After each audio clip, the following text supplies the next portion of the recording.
Hey guys, gals, and non-binary pals, and welcome to another session of Cryptic Critters. Today we've got a bumper session for all of you. We would have actually had 6 people in. Unfortunately, one person has had to go and deal with human things and adult things. We wish them well in their adventures, but the people that we have right now, we have Mars, we've got Tats, we've got Lex, B, and Strawberry. How's everybody doing? What's up? Doing good. Still waking up. Still All good, all waking good. up. I got me a Still coffee for waking up. that. Doing good. I hope that you're all doing well. I've had, the usual lack of spoons lately, but I think that I've managed to make you all a pretty decent puzzle slash test slash environment today. This is going to be less of the novelty trying to solve puzzles, and is going to be more of a test of your athleticism and your ability to traverse terrain. Halfway through, please do not spoon me. Halfway through, no touchy. Halfway through the session, I will be rolling to see. I'll do this in the background so that I don't interrupt any of your, what's the word? Moves and turns and all of that. But I will be rolling to see on a grid that I've put on the map where the exits are going to be. You are in a cave system, and essentially there will be ropes that will come down for you to latch onto, and then you will be pulled to safety at the end of the session. As always, if you don't manage to leave the session on time before the 2 hours of our session is up, which will be the end of that turn, and I will give you regular updates on how long you've got left. Or if you go incapacitated and someone is not able to recover your body or to revive you before you exit, then you will, of course, forfeit your share of the tokens. But you will be revived for the next session. It will just mean that you don't get your share of the tokens this time, but you will instead end up with... what do you call it? You will instead, and yes, I will make a no touchy emote. You will instead end up with... just no tokens, but you'll still have a living character. So TPK is not so important in Critters. TPK is a total player kill, where basically the whole party dies, total party kill. But we don't worry about that so much here. We just mean that you don't get as much profit. So let's begin.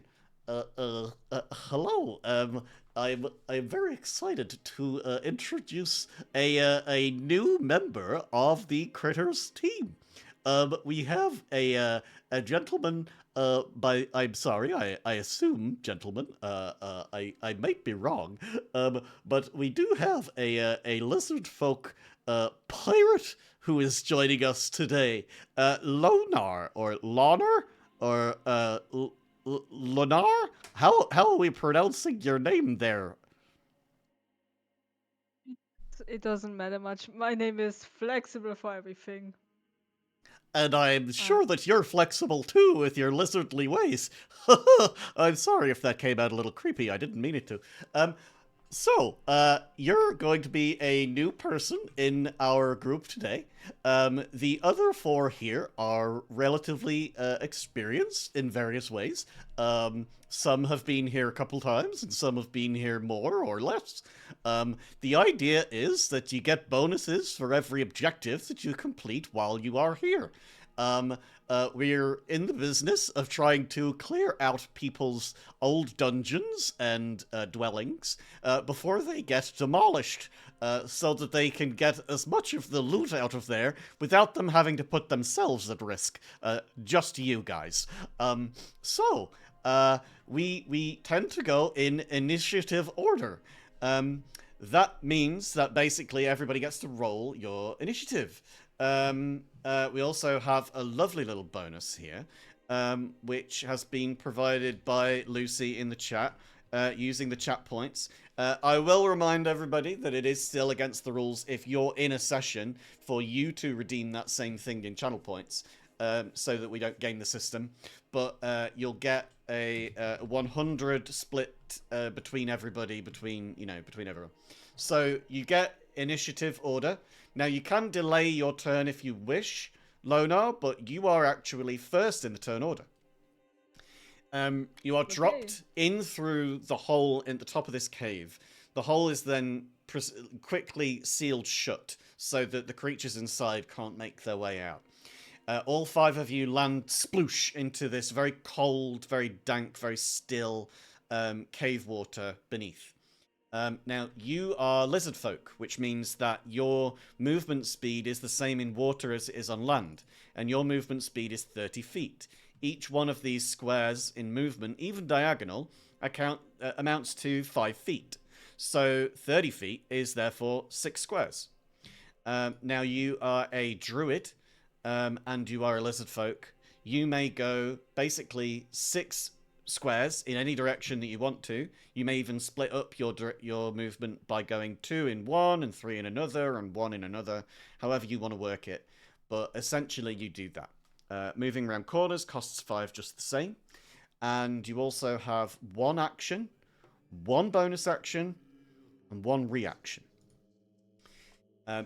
Now, we can go through it step by step, but the first thing is first. You are here to try and find treasure. Let me show you what treasure looks like so that you will know it when you see it.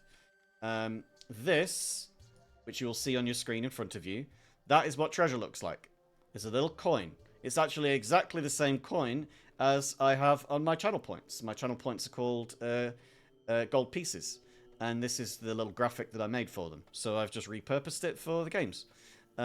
So that's what you're looking for. Now, there is also a bonus.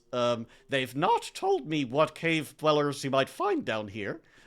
They tend to be quite elusive, tend not to want to involve themselves in other things that they see moving around. However, if you do come across them and you manage to kill them, then for each enemy you kill, there's going to be a 200 ticket bonus.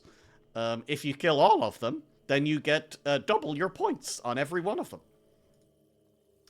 So, what would you like to do? Do you want to take a look around by doing a perception check? That's free. Or do you want to just move in a direction and start seeing what you see? We choose a perception check. Go for a perception then. So, if you double-click on your character, and then on the front page you will see skills in a long list, big long grey rectangle. You just click on perception, and then it'll ask you, do you want to click it normally or advantage, disadvantage? You just click normal. Okay. 24! With a 24, you see that there is something here, and that there is also something over here.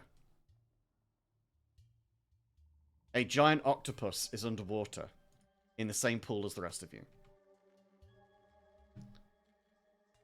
I would also say that any information that you discover as a character will not automatically be shared with everybody else, unless you physically tell them. You all have communicating devices in this, like little Bluetooths, so you can just talk to each other no matter where you are on the map. But you're all next to each other. So whatever you have found, you can tell people now. What exactly do I... How do I do it? Just tell everybody. Just say it in character, like, oh, by the way, I've found some treasure, and there's a giant octopus, so you should probably be careful. So I just say it out loud. Like, Yeah, go for it. like I'm doing right now. I found treasure and I found an octopus. Yippee! Together in the same place, or are they separate to each other? Hit it hard. Which takes me to my next point. You can use your movement to just walk over to this thing and pick it up.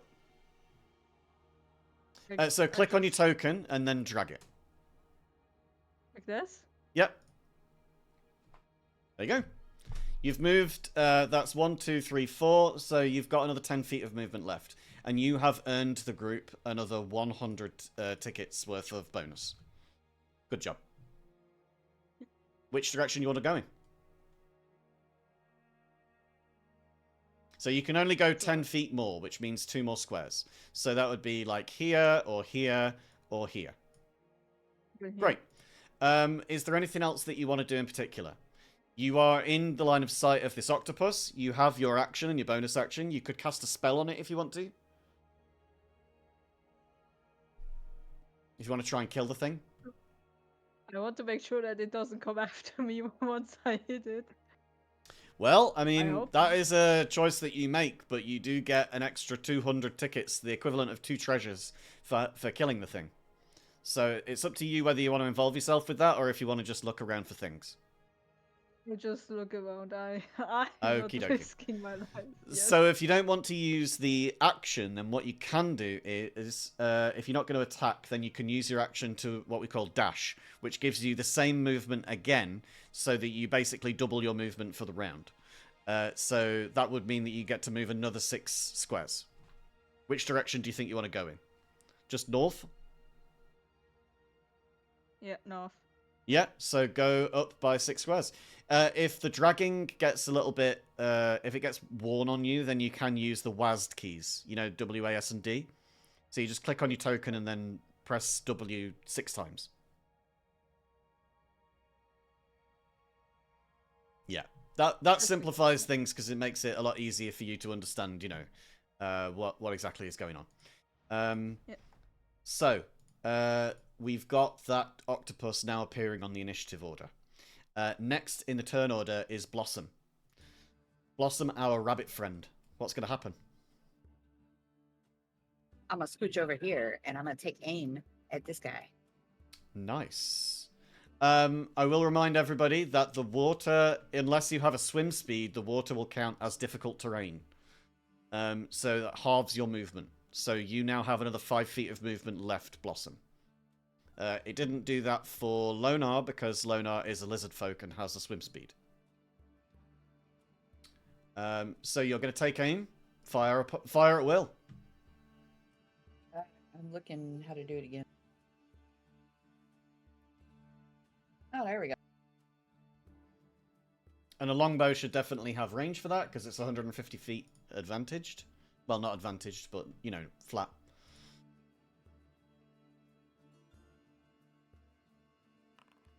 A 24 will definitely hit. Now give me damage. Ooh, 12 damage. That's a sizable chunk. Now, you've still got 5 feet of movement, and you've got your bonus action. Is there anything you want to do in particular?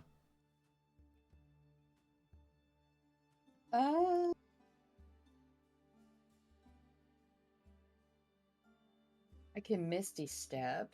Mm-hmm.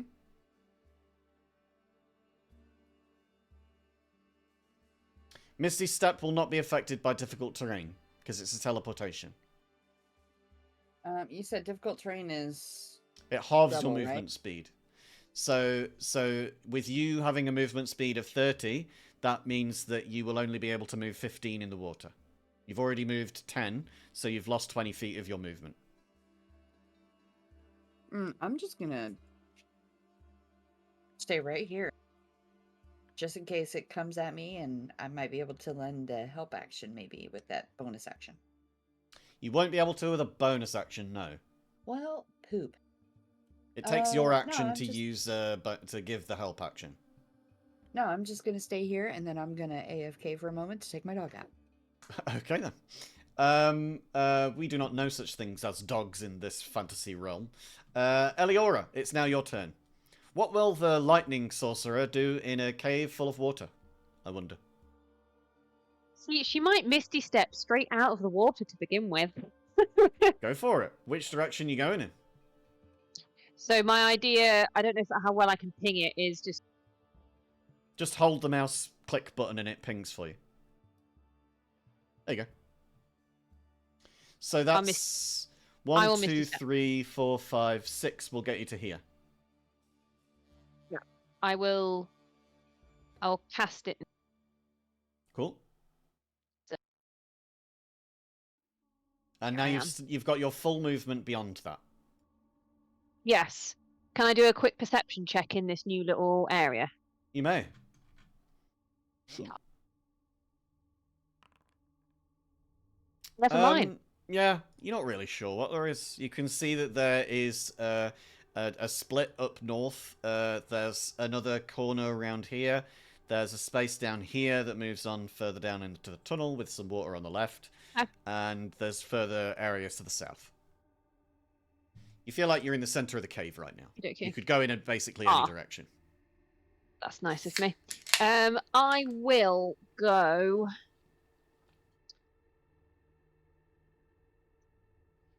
A direction. I'm going to go south. Cool beans. East, I think. As in here? Okay, that's 10, 15, 20, 25, 30. Cool. Anything else you want to do? I don't think I can see anything still, can I? And I don't really want to do another perception check. That feels cheeky. No. But Misty Step is a bonus action, and a dash is an action. I know. So you could triple your movement by Oh, just okay. taking the action dash. Sure, I'll do that. I'll do that, That and would get you to waz here. my way. Yeah, I'll waz my way there. All right. And as you get there, you can see that there is a treasure right there. There's two. I don't know There is if one it's up meant here. to. This Is there has one a upward? purple line around it to indicate that it is above Okay. you by 25 feet. Thank you. I was going to ask what that meant. Lovely. I think Yeah. that's me. Oh no, I will use my comms Oh, lovely. and do a cheeky little message to the others and just say, guys, I've just headed over, I guess, east, I suppose. And there's some more water, but there are some treasures over here. But any good climbers might want to come over. I think there might be some benefit to you being here, not me.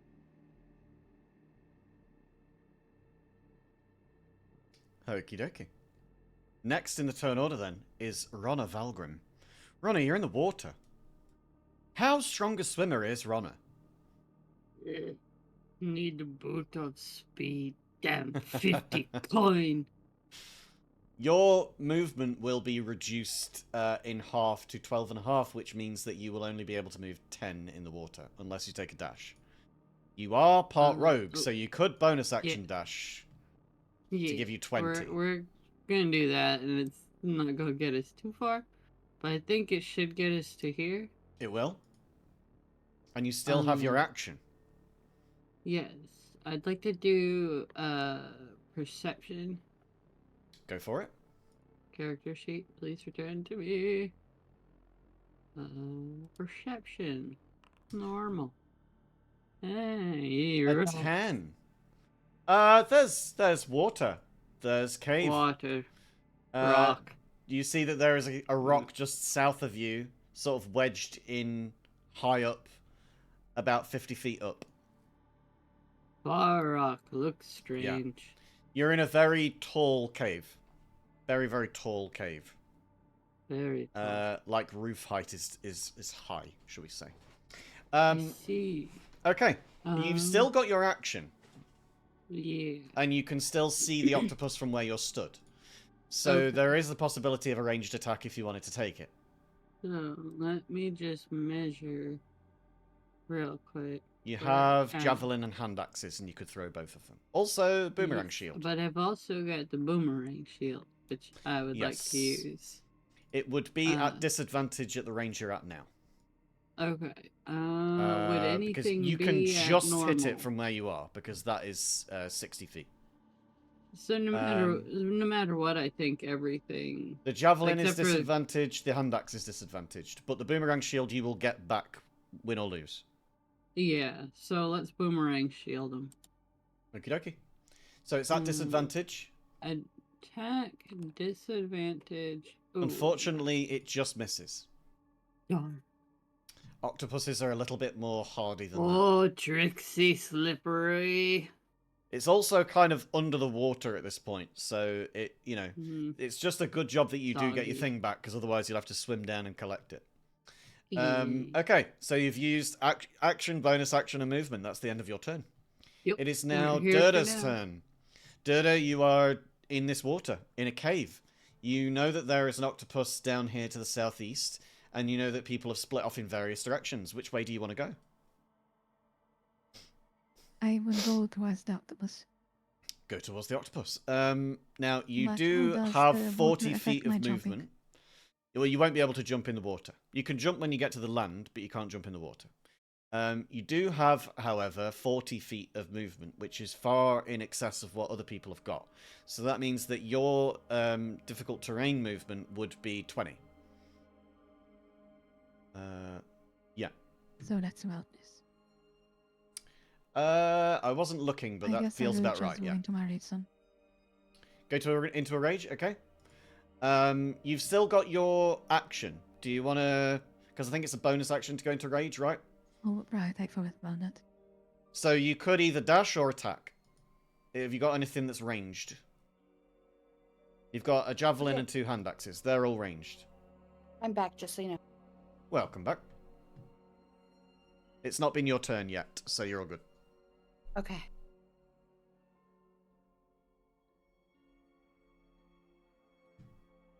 Roll your wild surge, please. Yeah, wild surge still doesn't work.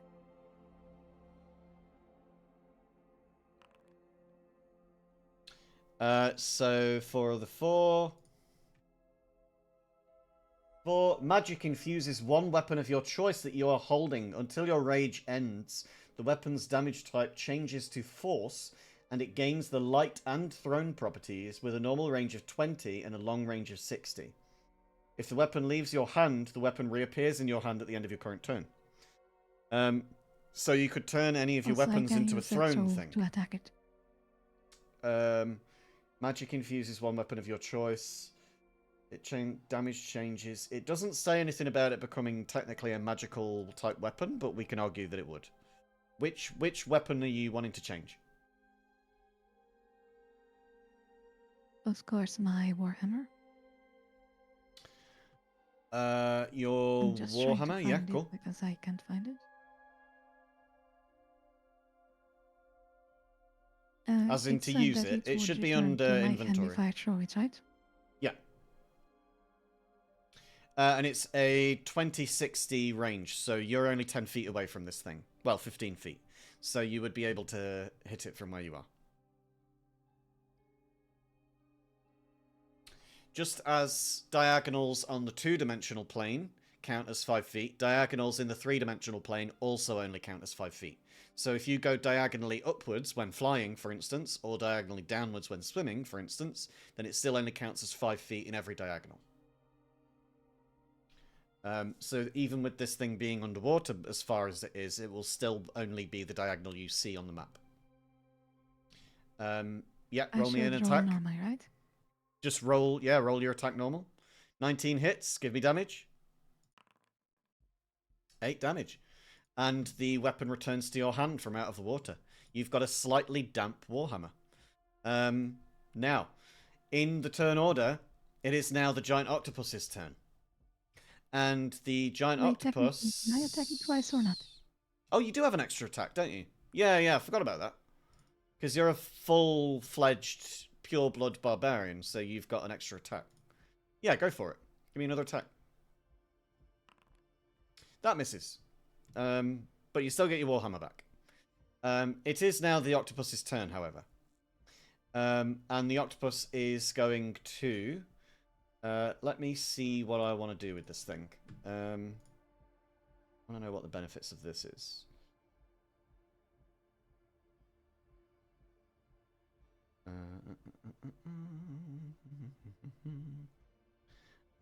Yeah, I think what the octopus is going to do is it's going to use ink cloud.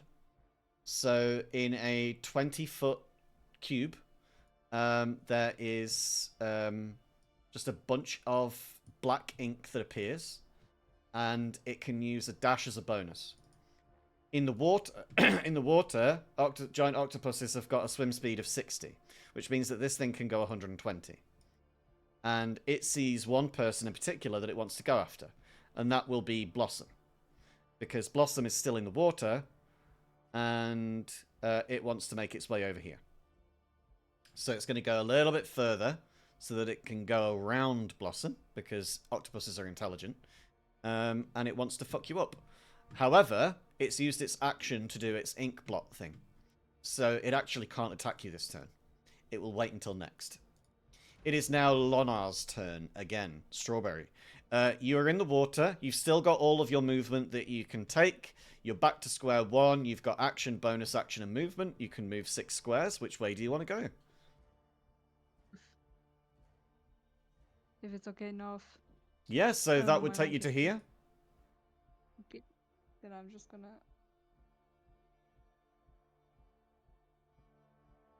There we Lovely. go. Now, it's up to you whether you want to do a perception check now that you're in a new-ish area. I'll Also, do a Geo in perception. chat has given everybody another 100. Thank you to everybody. Thank you to Geo. Do you want to do the perception? Yep.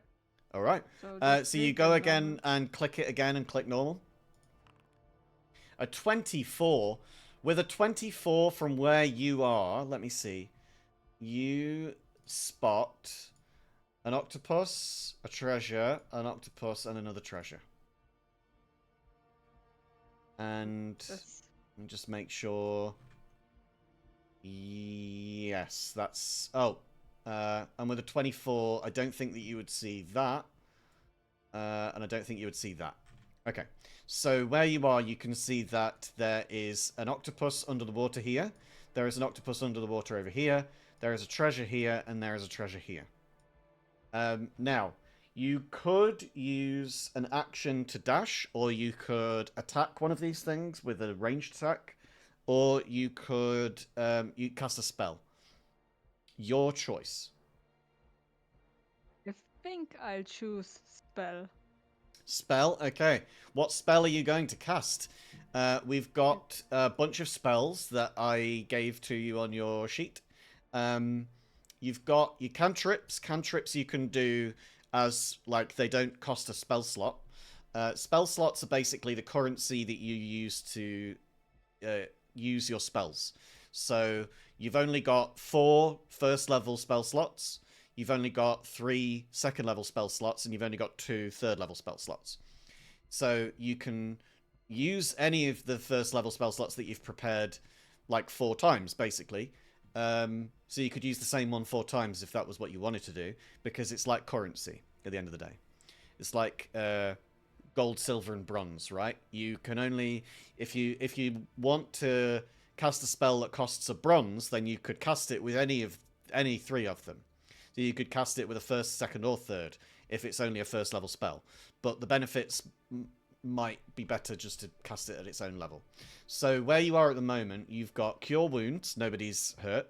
You've got Fairy Fire, which shows everybody in an area that you choose where anything that's hidden is.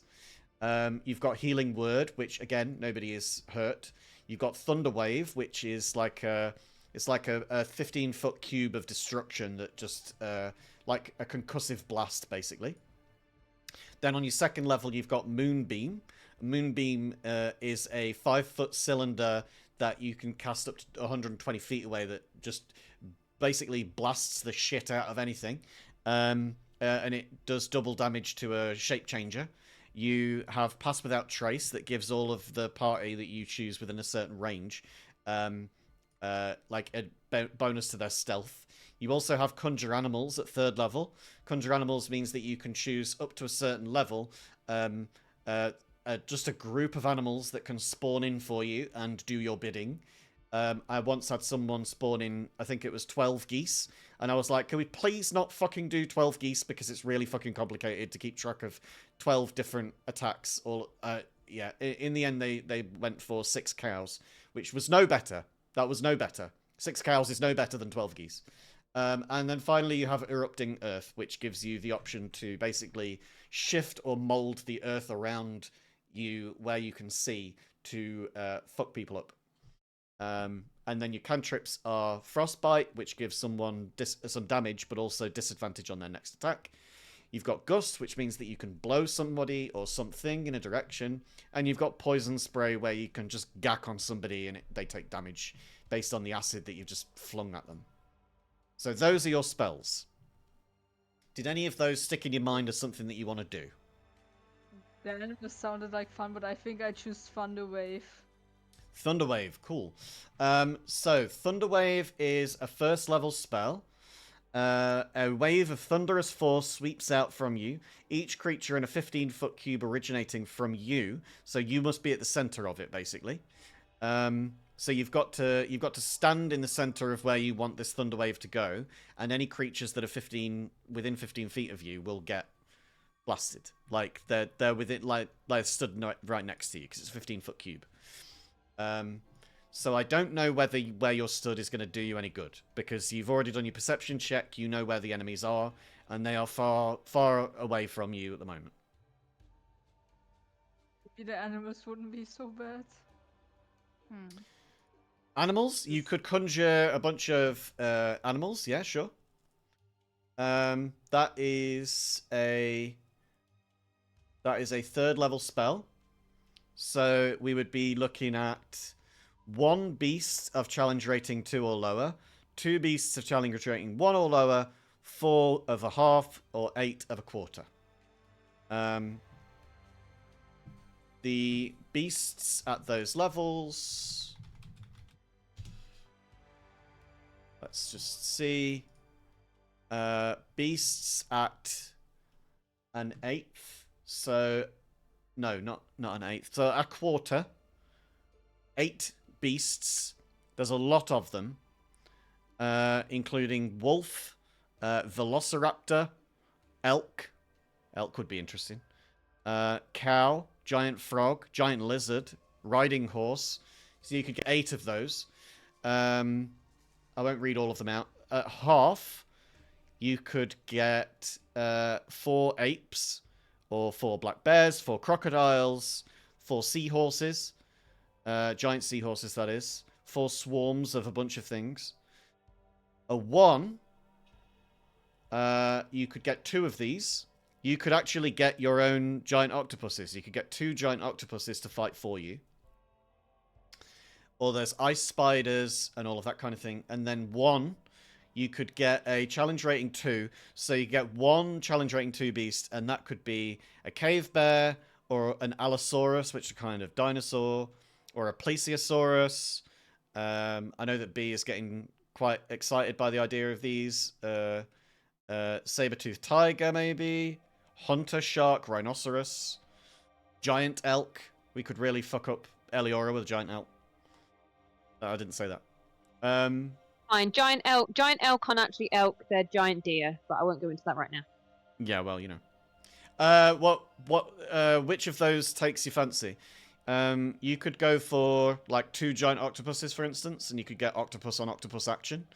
Or you could go for a flying thing that could fly up and get the tokens for you off the tops of places.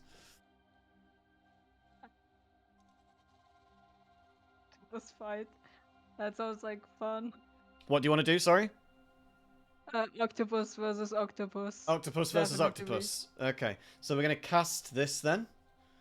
Let me just reveal to everybody there, so you've got that in the game chat. And we are going to go for, where was it?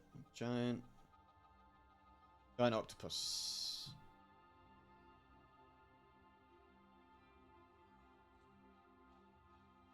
There we go.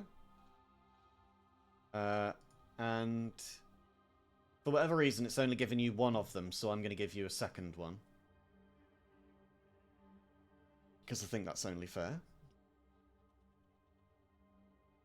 There you go. You've got 2 octopuses. What do you want them to do? Just attack the other octopus? Just attack the other octopus. Okay. Then we're going to have octopus on octopus action.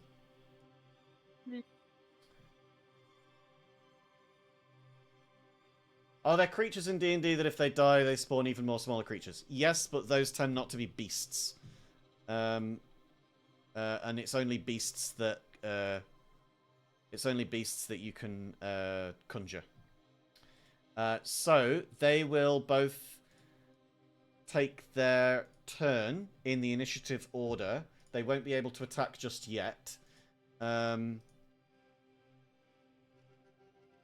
yeah, that's what you've done. So you've cast that.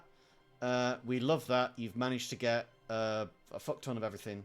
We're all very happy. Now, I believe that's the end of your turn. Unless you want to do a bonus action. Which I don't think you have one. Yeah, you don't have one. Okie doke. Unless, I guess, you want to turn into a beast. because that is a bonus action.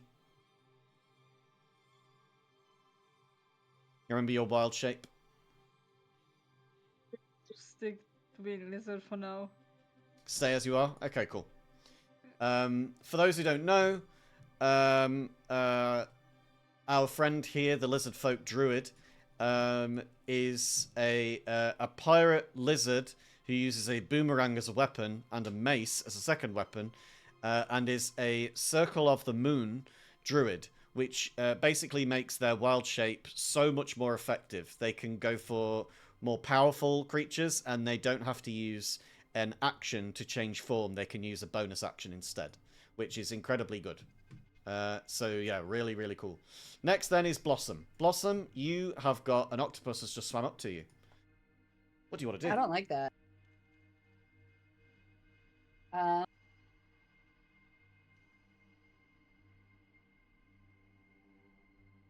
Hold on, I'm looking.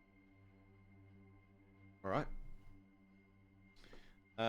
While you're doing that, Strawberry, I'm just going to send you something to your DMs. That is the list of challenge rating creatures, just for future reference, so that if you've got an idea for what you want to summon, that you've got that ready. Okay, I'm going to Misty Step. Says I can do 30 feet. So let's see. I'm gonna go right here. I'm gonna Misty Step over there.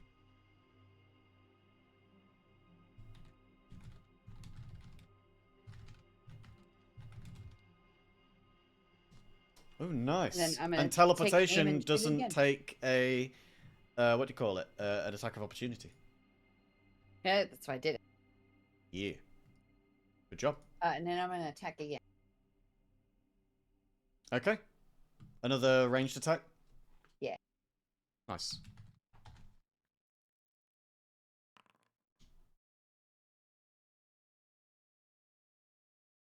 Okay, 15 hits. Roll damage.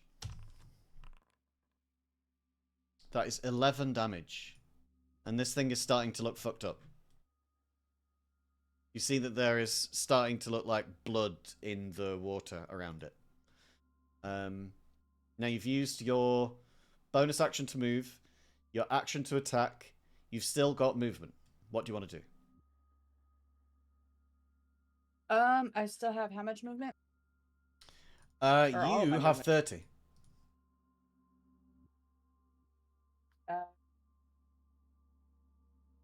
I'm gonna scooch out of the way some. Mm-hmm. Do we know what these things are yet? What things? Those are braziers. Those are just lights. So that you can see.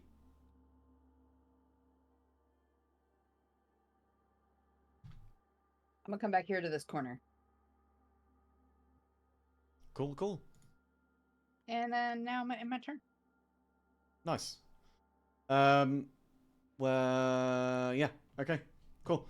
That is now Eliora's turn then. Eliora, you Hello. see that there is something in front of you. Do you want to do a perception check from where you are, though? Yes. Go for it.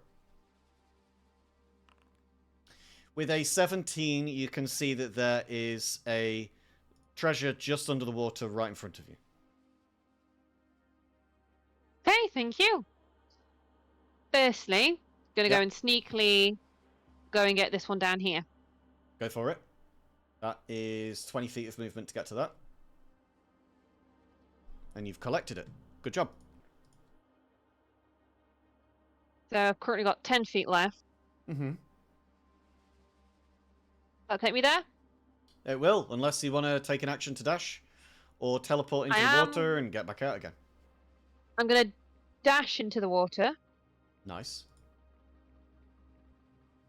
So how long, with the thingamajiggy terrain, will that have taken me 20 feet? To go that 10 feet in, yes, that takes 20. So you've gone 40, essentially. Thank you. So, because of elevation, am I within 30 feet of this coin up here? Because I'm technically 25 feet away. Yes, you are. So if you had dashed and then teleported, then yes, you can do all of that in one turn. That will be your action, bonus action, and movement, though. Yes, that was the plan, because I dashed into here. Yeah. So Well, you've that was used my only plan. 10 I will- feet of your movement by doing all of this. So by teleporting up there, you still got 20 feet left once you're on top of the rock. So you could use that as just a free thing to just drop down into the water. Up to you. Okay. Well, I'll pop myself up here. Oh, no, that's the ruler. I'll pop myself up here and I'll spend a Misty Step. Cool. Spend away. Spent. So I have 20 feet. I don't know if I want to chill in the water. I think I want to chill high up here. And that's my turn. 3 It's a coins, good man. turn. It's a good turn. You did get 3 coins. You're up to 300 already. You're doing particularly good. Nice. Great job. Right, well, there is now... the next person's turn is Ronna. What are you doing, Ronna? Hurt wiggly fish thing. Wiggly fish thing. Go for it. 22 Ah. definitely hits. Take that. Damn.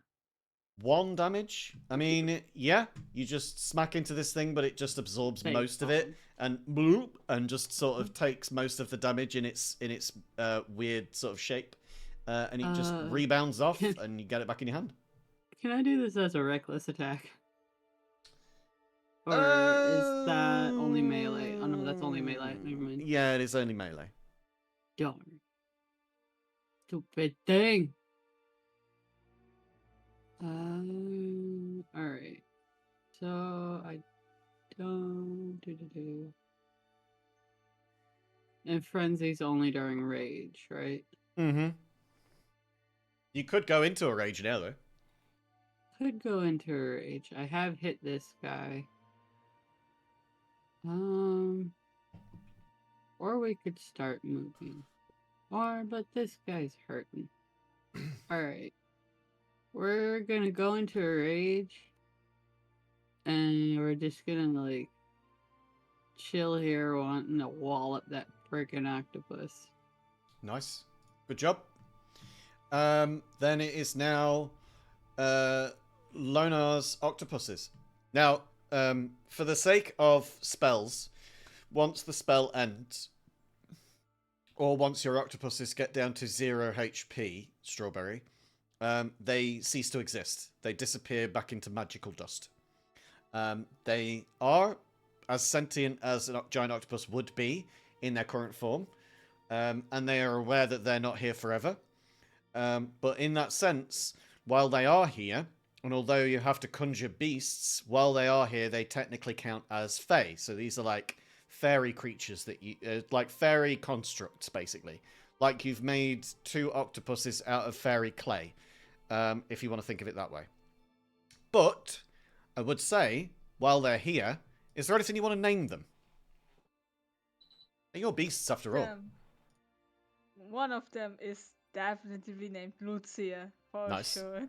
Nice, nice. And the other one I name Dimitri, like the other Czech band that I like.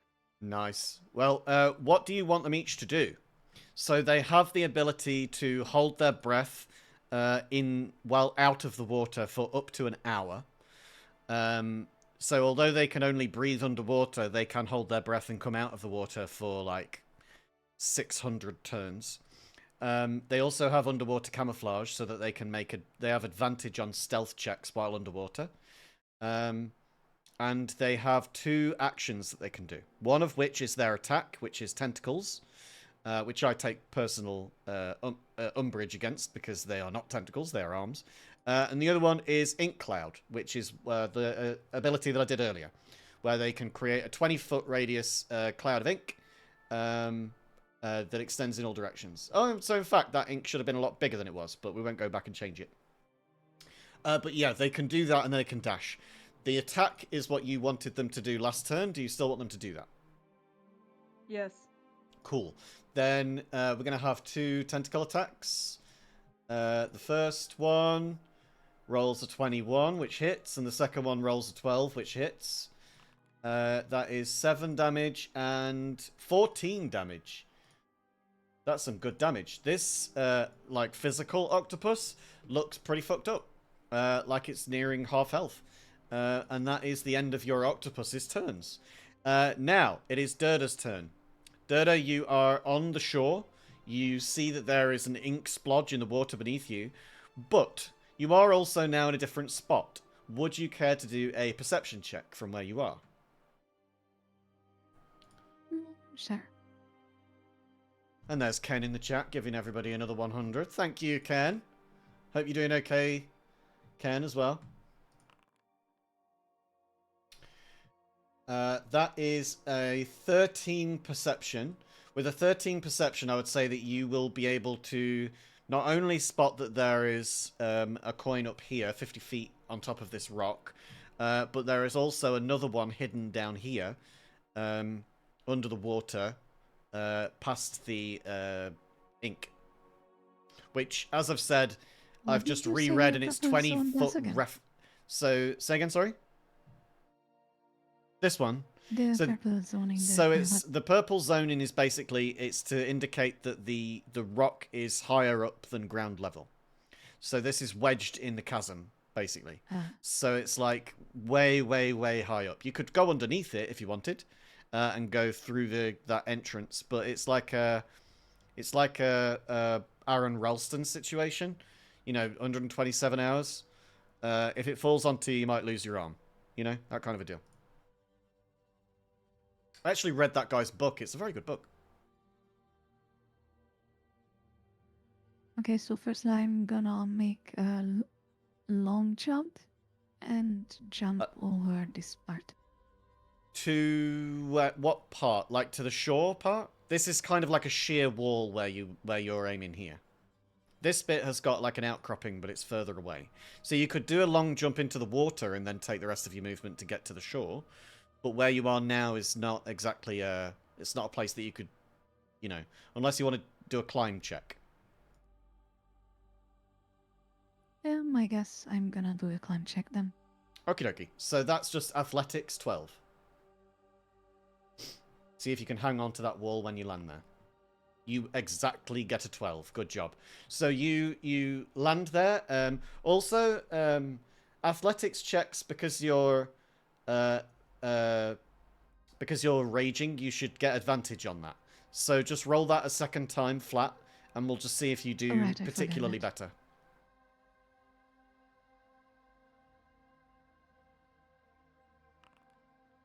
$18. Okay, so we'll say that instead of being at water level when you land, that you are 10 feet higher than that. So on this rock face, you are now 10 feet up off the ground. So you've got another 40 feet upwards to be able to get to this coin. You haven't used any of your And how much movement can yet I to get climb? there. Well, it counts again as it's half your movement to climb up. And you've already done your athletics check to prove that you can do it. So you moved back by 5 feet, ran forward by 10. That's meant that you now have 25 left. That will give you another 10 feet of movement upwards, and then you could dash after that to go another 20 if you wanted.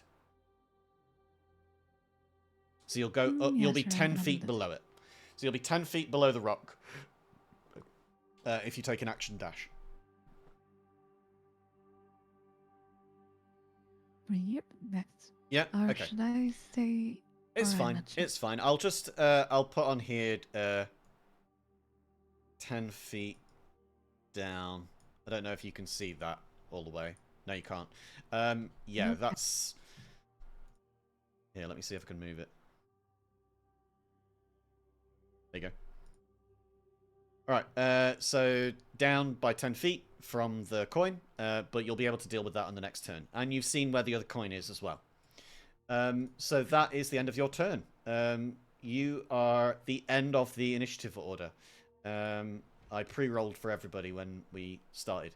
Now, it is the octopus's turn, the one that we started with, the one that's down here. And it's being attacked by angry one-word person. So it's going to go after angry one-word person. And he's going I'm to only- attack... I'm angry? Not you. Oh. No, Ronna. Angry, slimy. You know, that kind of thing. Stupid arm fish. There you go.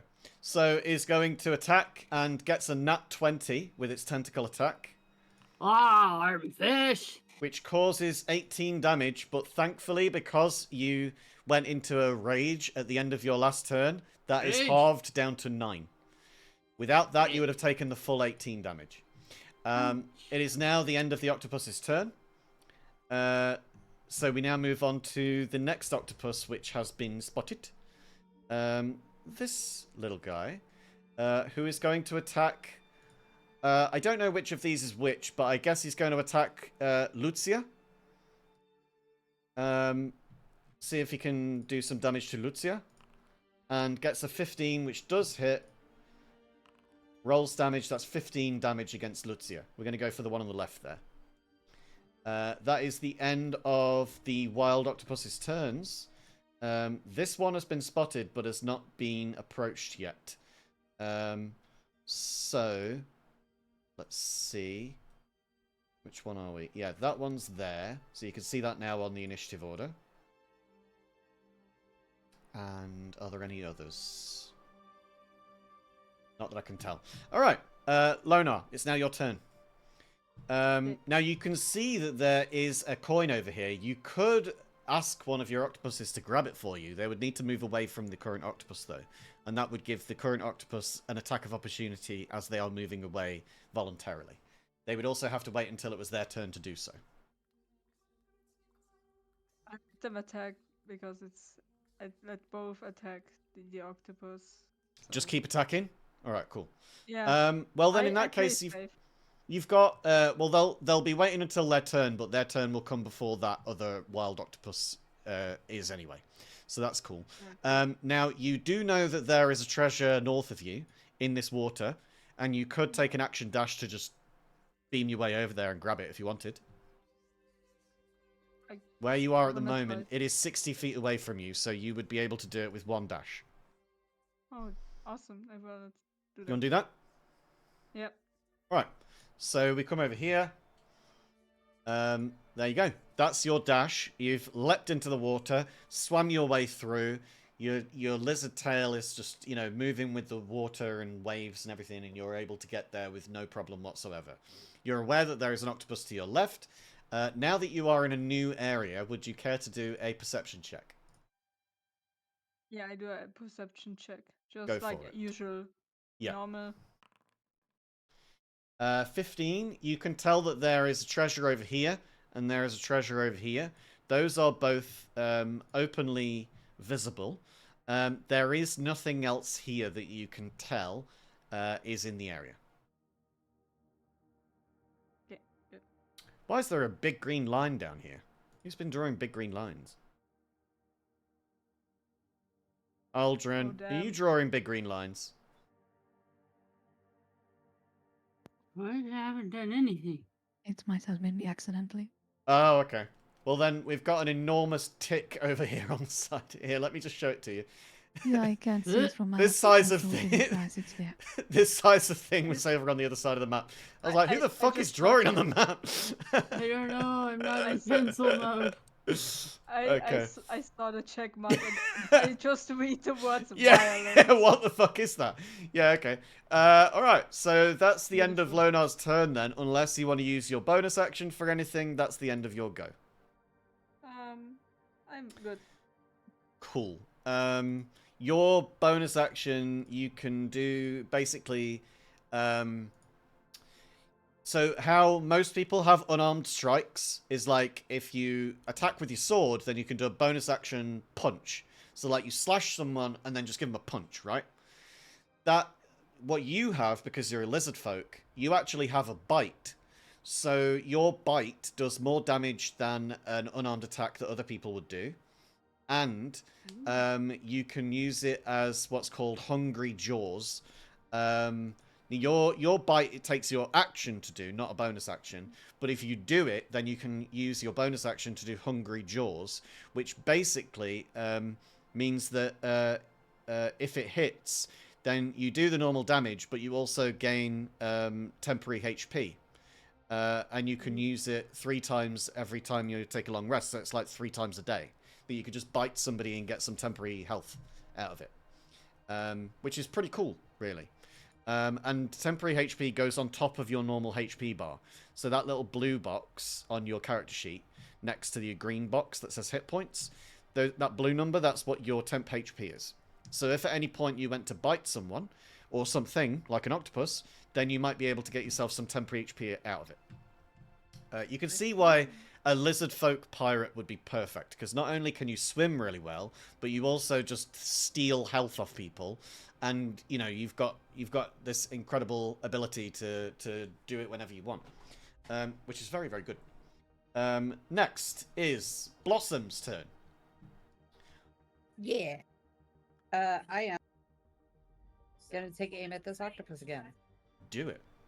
I dare you will. to. I'm gonna. Do it then.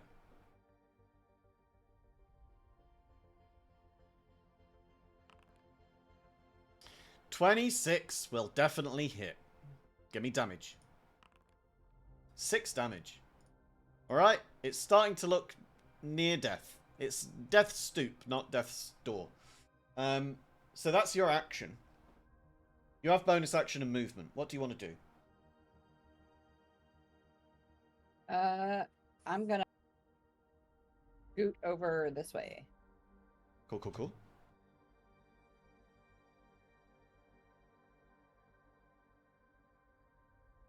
That's 10, 20, 30. Great stuff. Yeah. Now I'm in my turn. Nice. Okay. And no bonus action you want to do? I mean, no. Okay, cool. Then next in the turn order will be Eliora. Eliora, you've just seen a rabbit folk Hello. just appear underneath you. I think, isn't it Harangar? Is that it? Harangun. Yeah, yeah. Yeah. So you're a hare person, not a rabbit person. Still rabbit. Well, alright. You're 25 feet up in the air. You are above water. You could drop into water, no problem. Where do you want to go? Unless you want to I'm just gonna either try and jump misty down. step Misty step. Okay, where are you misty stepping to? about here-ish. Go for it.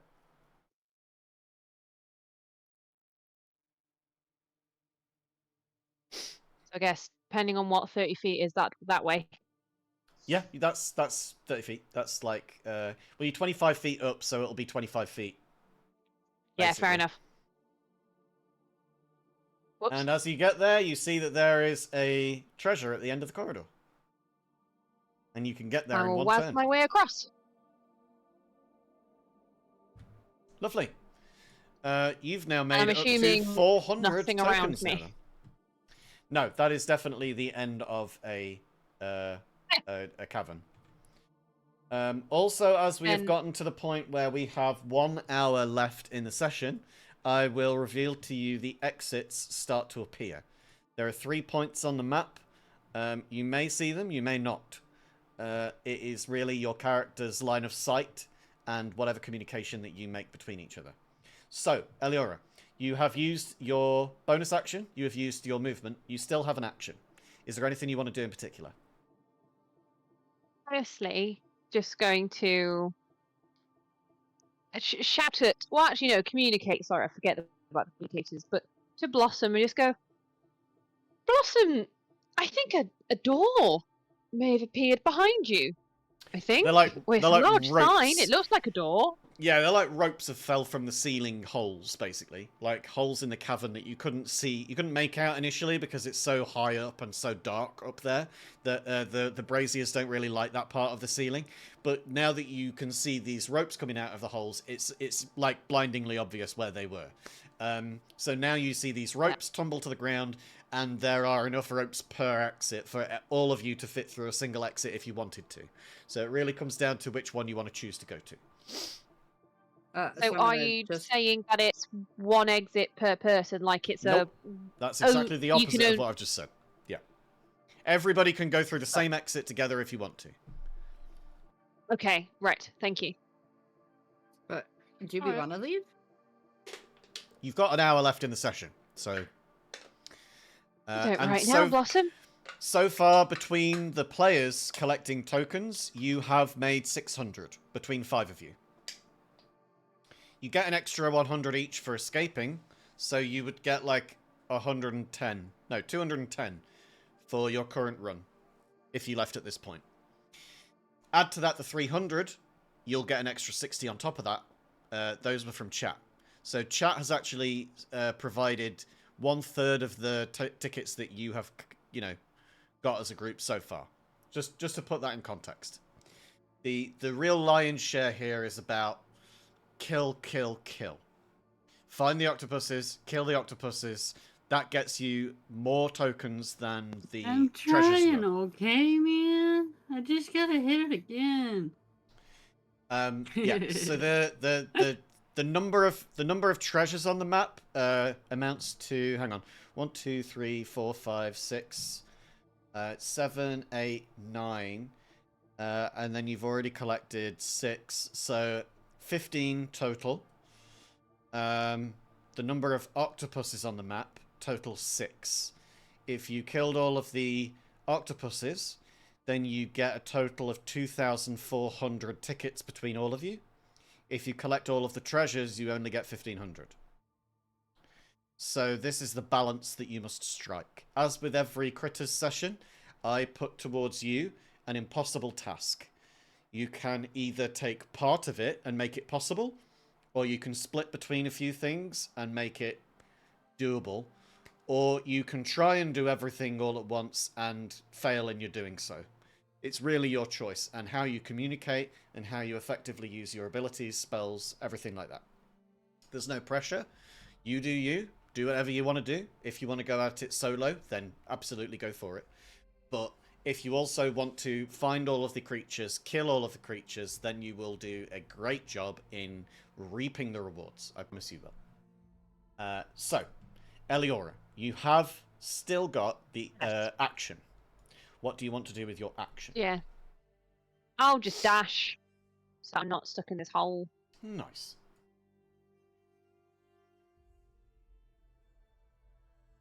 Also, Lucy, calamari is squid, not octopus. How dare you? Next, it's Ronna Valgrim's turn. Ronna, you are faced with an octopus who is starting to crawl out of the water. It is going to attack on its next turn. What are you going to do about it? We are raging. Stop bringing up all these little pop. It is not close enough, Lucy Okay, River. reckless How attack. dare you? Doo-dee-doo. This guy You in chat close is to rubbing us, my right? octopus the wrong way. Flail. Reckless is not advantage. It is second? advantage. Or is it advantage? Oh, It it's is advantage, Okay. yeah. Boom. Advantage. And you get a 27. nat 20. Yeah. Let's go. You got a 5 and a nat 20. That second roll, that reckless part, that's really done you a whole lot of justice here. Fire. Go for it. Give me Okay. damage and click it critical. Critical. Oh. 9 damage, even with a crit. Oh, I got a 1. That's funny. Yeah. This Ew. giant octopus is not dead, but it does look pretty No. hurt. There's a lot of blood around it. You've probably chopped off a few of Motherfucker. its limbs. Frenzy attack. That's our bonus action this turn. Go for it. Give me frenzy. So we're gonna do another flail. I think you can only choose reckless on one of them, can't you? So I believe so. Yeah, It's only your so- first attack. Exactly. So this frenzy is going to be just a flat Normal. roll. 17 definitely hits. Give me damage. Gonna wallop This- this motherfucker. This Another thing. 7. Okay. Describe the kill. So, runner swings this flail, crit hits, sends it flying up into the ceiling, and as it's coming back down, swings around this flail again and smacks it back up as it's dropping, and it just splatters on the cave ceiling. Nice. Yeah, pieces of like rubble and like stalactite drop down with it, but you see just like a mess of awful dangling pieces of octopus hanging from the ceiling as it's just like stuck there with all of its viscera. As The as ceiling Tats is has perfectly provided in arms. chat. This basically is just a brain with legs, and you have smashed this brain into pieces. Congratulations, very good job. Alright, We so also that's another is 200 that action and you've got. bonus action. I do have movement, so Correct. 5, 10, 15, 20, 25. We're gonna start running this way. So And this our one aim we're is going to mark as gonna be defeated. to eventually get over to here to try and boomerang this guy up top while Nice still boomerang being near shield. an Yeah. exit. Go for it. But I think this is as far as I can go, unless I can use You can attack it from dash. here, but it would be at disadvantage with your shield, I think. Because it's 60 feet range. What range are you at? I don't think I have another attack though. That's the thing. Oh, that's true. Well, then you'd just have to wait until your next turn. Yeah, that's what I'm saying. Yeah, I'm saying 'cause you don't have next extra turn attack, my do you? goal is to get up to here and try and attack that guy while Yeah, still yeah. being near an 'Cause exit, you're, just so the You're squad's part aware. rogue, so. But also remember that you are also what's the word? Oh. Okay, we are gonna retcon this because I think that it would completely change the way that you work this. But as a part rogue, any attack that you have advantage on, you can roll sneak attack damage on. So you could have sneak attacked on your first attack because you used reckless, and then your frenzy attack you could have used on this second octopus. Oh, okay. Let me just double check that frenzy if we're can be. retconning it, can I do a boomerang shield? Oh, it's a melee attack on the frenzy. So it wouldn't make any difference okay. anyway. You'd still only be taking attacks on the one octopus. So we won't fuck around with it. Would but a yeah. javelin count? No, because As melee? that's definitely not melee because it's thrown. Well, it says melee weapon attack on the javelin. So a but javelin I'm just like, can be I don't used. think that's right javelin. A javelin can be used as a melee weapon, but it can also be thrown. Same as a dagger can, same as a hand axe can. Thrown is still ranged. Javelin, swinging it is like a spear. Exactly. So the thrown ability is just added to things that you could... Like, for instance, you could throw a rock, but you could also grab it in your hand and just smash someone's brain in with it, right? Yeah. Things can be versatile. So that's one of the things that is versatile. You can use it like a spear, or you can use it like a javelin and you can throw it. The difference is that when you're done with a melee attack, you've still got it in your hand. When you throw it, it's in the water. So that's the end of your turn. I'm gonna stick with what I did, and that's my plan for next turn, guys, is to try and help out with that dude up top. Nice. It is now Lonar's octopus's turns. So we've got 2 attacks. That's what you said, so we're going to go with it. We go for an attack. That one misses. We go for another attack. That one also misses. So both of the octopuses have missed their attacks. It is now Durda's turn. Durda, you can use 20 feet of movement to get up on top of this rock if you wish. Yeah, thanks, I will. Cool stuff. So you get your way up there and you collect one of these tokens. Now then, the group total so far, after that, after those few moments, it's gone up by another 300. You could increase it by a lot more if you can find more octopuses and kill them. What do you want to prioritize here? You're 50 feet up in the air. If you fall from this height without trying to catch onto something or lower yourself down with rope, then you will take damage. It will be bludgeoning, though, and you are in a rage. So it will be halved. I also don't believe that you've caused anybody any damage in the last turn, so your rage is probably dropped.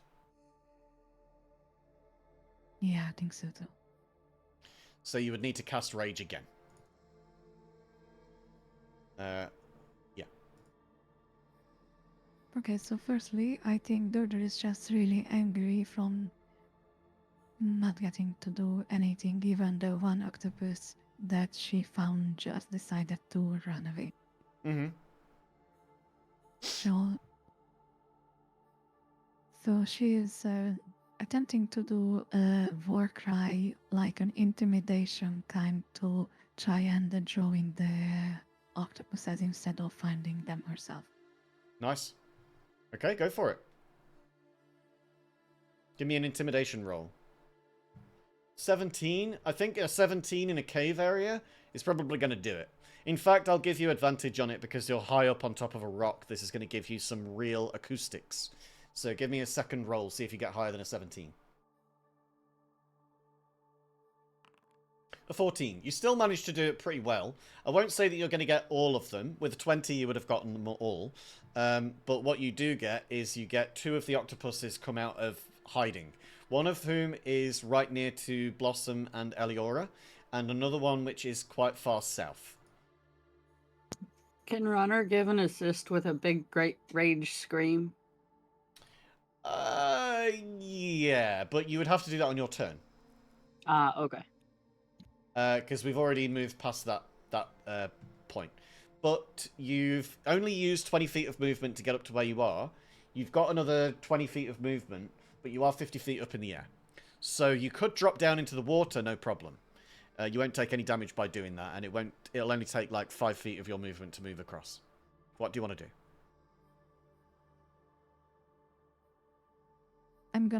I think I'm gonna reapply my rage first.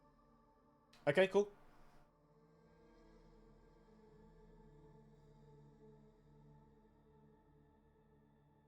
And then let's check what the White Thirst does. A 7 on your Wild Surge. How does this work in water? So it's imported as it being a damage roll because there are no other options in Foundry. It's unfortunate, but that's just the way that it imports because Foundry is kind of the bare bones of a system. But with a 7, we can have a look and see that it says flowers and vines temporarily grow around you until your rage ends. The ground within 15 feet of you is difficult terrain for your enemies. So this boulder that's 50 feet up in the air is going to be really difficult for the aquatic creatures below you to walk through.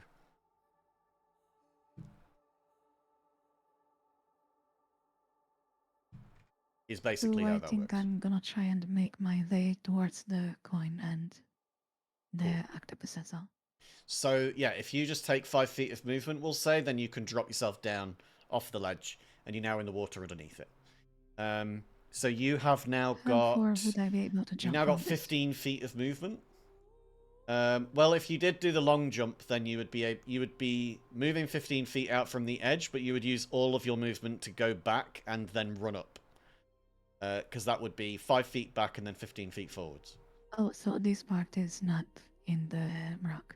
That's not on the rock. No, you're now in the water underneath it. Also, so you've got this another high up 15 feet doesn't left. to extend my jump. So that I don't want to have to do the trigonometry of that. It will just be a pain in my arse and take forever. So instead, we're just going to say that you can do the flat, and then you go vertically down at the end of it. Physics is not something that I particularly want to calculate in the middle of a session. We already take too long to do our session. wait. So how where do I end up? So if you want to do the Way long around jump, here? if you want to do the long jump, then you use all of your movement to do it, and you can end up about here. Where you are at the moment is like, wait, is that? Yes, I was zoomed out. So yes, you can be here, but from like here onwards, it's like sheer rock wall. So you would have to do like a climb check to do that. So you've already used your movement to get to where you are. That's about it from now. Yes, but I still got my dash, so I can get around here. You do have your dash, yeah. So you could action dash to move over there. And that is 20 feet. Yeah. So you've moved 20 feet. That's your action. You've got a bonus action if you want to... Oh, no, you've used your rage, so that was your bonus action. Okay, that's the end of your turn. Thank you so much, Ken. That's very kind of you. Geo is offering to do the physics for fun. Yes, you can. However, we're not going to be doing any... we're not going to be changing anything based on it. But that is the end of the initiative order. The weird part I wonder about the rage is that considering that I can grow vines with the light surge, Would that somehow be able to help me with movement? I wouldn't Like say the so. flowers No. and stuff growing on top of it. If you're underneath the rock and you use the dangling vines to swing with it, then we could make an argument in favor of that case. Yes. But if you're on top of the rock that the vines are coming out of, then no, it's not really going to do that. If anything, it would hamper your movement by either making you trip, making it difficult terrain Yeah, for fair. you, or by slowing you down by tugging on you when you reach its length. Do you know what I mean? And you know, while I love the metagaming of doing the long jump every move, it does take up a lot of time. So doing the whole calculation of the physics of where you would land is not something that I'm going to entertain. So we'll just get to where you are now, and then With we'll it move also on. says flowers, so I can imagine it like working like lily pads. If you want to have some lily pads in your hand, then great. It won't affect the mechanics of it, though. That's the only thing. I'm not going to place lily pads down. The No, okay. Yeah, that's yeah. We're too much in the weeds, ironically, with this whole thing. So let's move on. We've now moved on, and it would have been the giant octopus's turn that is now dead. So we move on from them. Instead, we've now got the creature up top, and they have not been aggravated by Lonar yet, so they're not going to attack. The next one in turn order is down here, and has been spotted now by Durda. This is one of the ones that came out from hiding when you did your intimidation. It feels intimidated by you, but only to come out of hiding, not to stop attacking you. It's going to get out of the water, and it only has 10 feet of movement on land. So it moves to here, and then it has to stop because it's used all of its movement. Next in the turn order is this guy, who has also been intimidated, and is going to come up here and attack Blossom because it's the only creature that it can see within reach.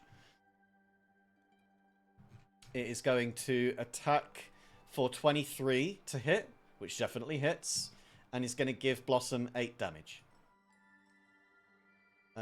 That is the end of that octopus's turn.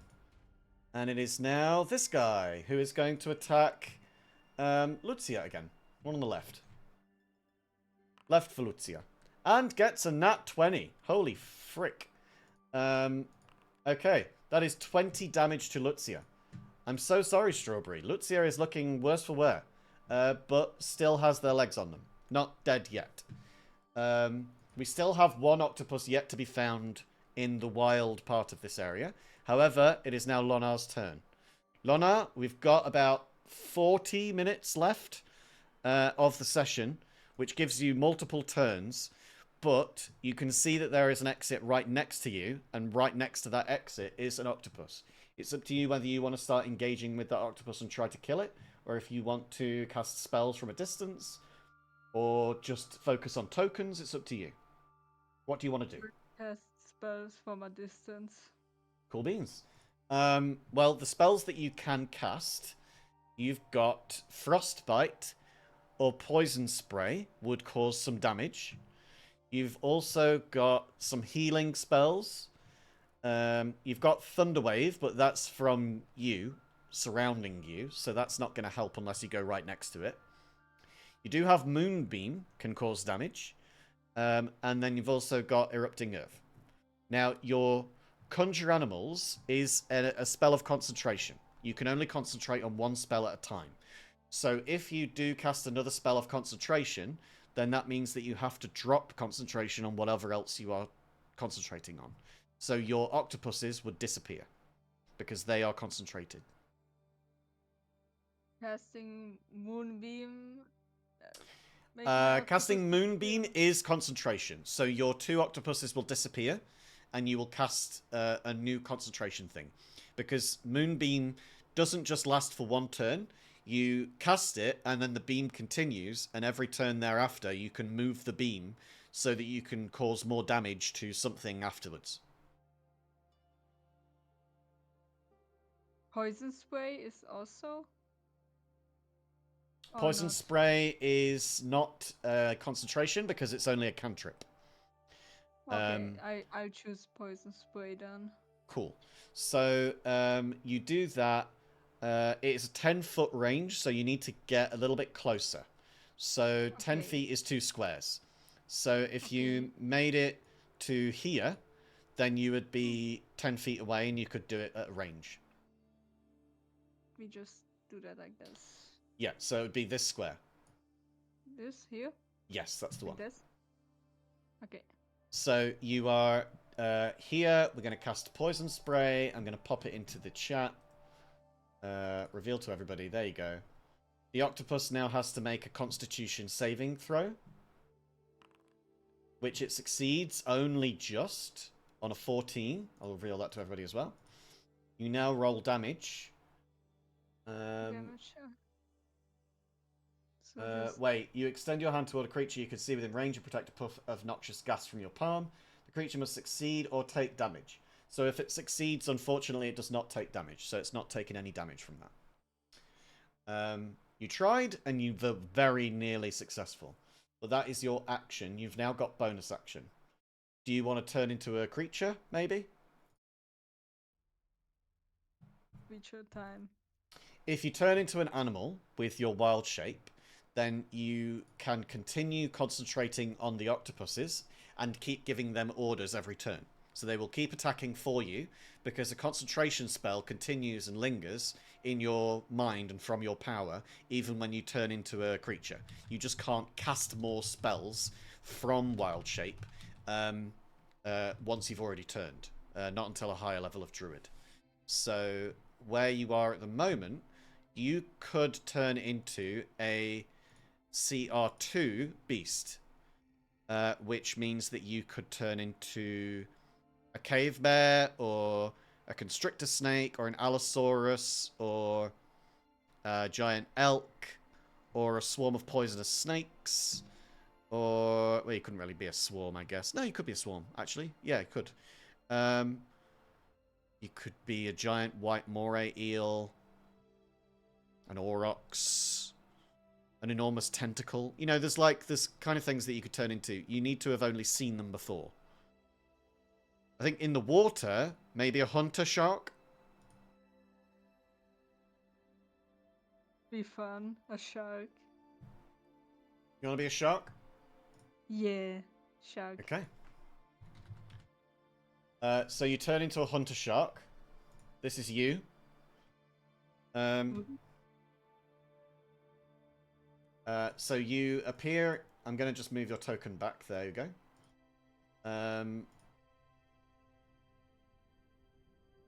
Let's see. Oh, I can't change who it's owned by. All right. So I'll just move... I'll do whatever attacks you want to do for it. But it does have water breathing. It also has blood frenzy. So basically you get an advantage on attacks against any creature that has been hurt before. So the moment that it takes any damage, you will get advantage on all of your attacks thereafter. Unless it heals itself, which these things can't. So you have tried to use a spell, it didn't work, you've moved up towards it, and you've changed into this creature. That's the end of your turn. It is now Blossom's turn. Blossom, you've just been attacked by a fucking octopus. What are you going to do about it?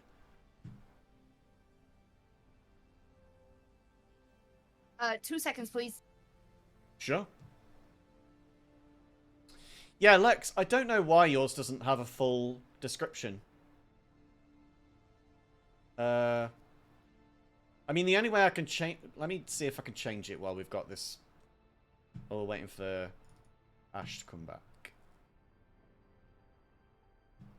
Let's see. Edit. Wild Surge, edit.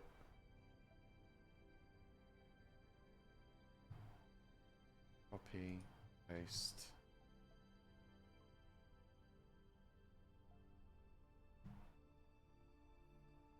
Is that going to do it? All right, sorry about that. My kiddo was leaving. Yeah, sure. So I've been looking on my thing. I apparently do have an extra attack. Oh, that didn't work. You do have an extra attack. I do, yeah. Oh, okay. So we can use those going forward then. Yeah, since this thing is like right next to me, I'm just gonna attack with my short sword. Mm-hmm.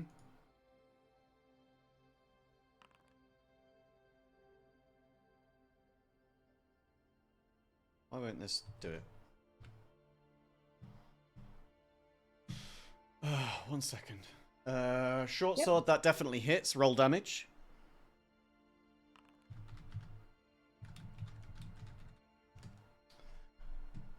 That is 9 damage. That also that is going to attack. That's going to hurt this thing immediately. 9 damage gets applied, and you've got an extra attack. Did you say? Yes. Okay, go for it.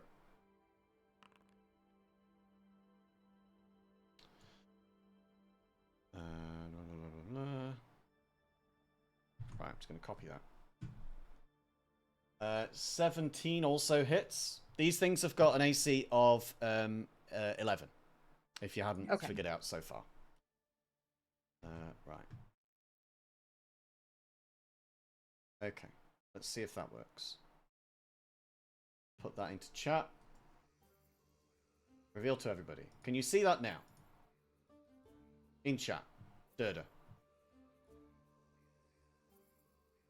Yep. see it. Okay. Now you try yourself to see if you can make it pop up as well. Because that's just me doing it. See if you do it.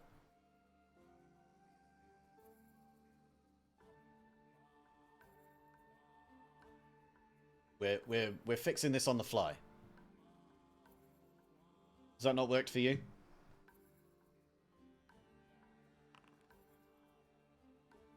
Did it do the thing? Has it shown you what the actual features of the thing is? Yes or no? It was doing something weird because you started the previous one. Okay. So let's clear but chat it and try seems again. to not have worked.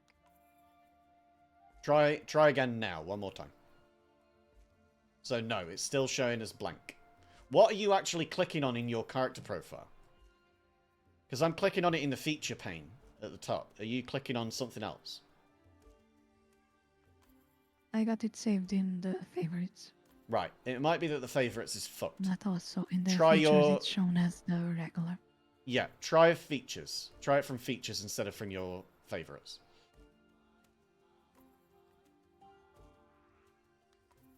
Sorry, I was trying to read it, and that's what it did. No, so it's not working. I don't know why it's not working for you, because it's working for me. When I do it, it pops out the whole damn thing. And when you do it, it doesn't. Maybe it So I only don't know. stayed for Yeah. you. It doesn't do it for my extra attack either.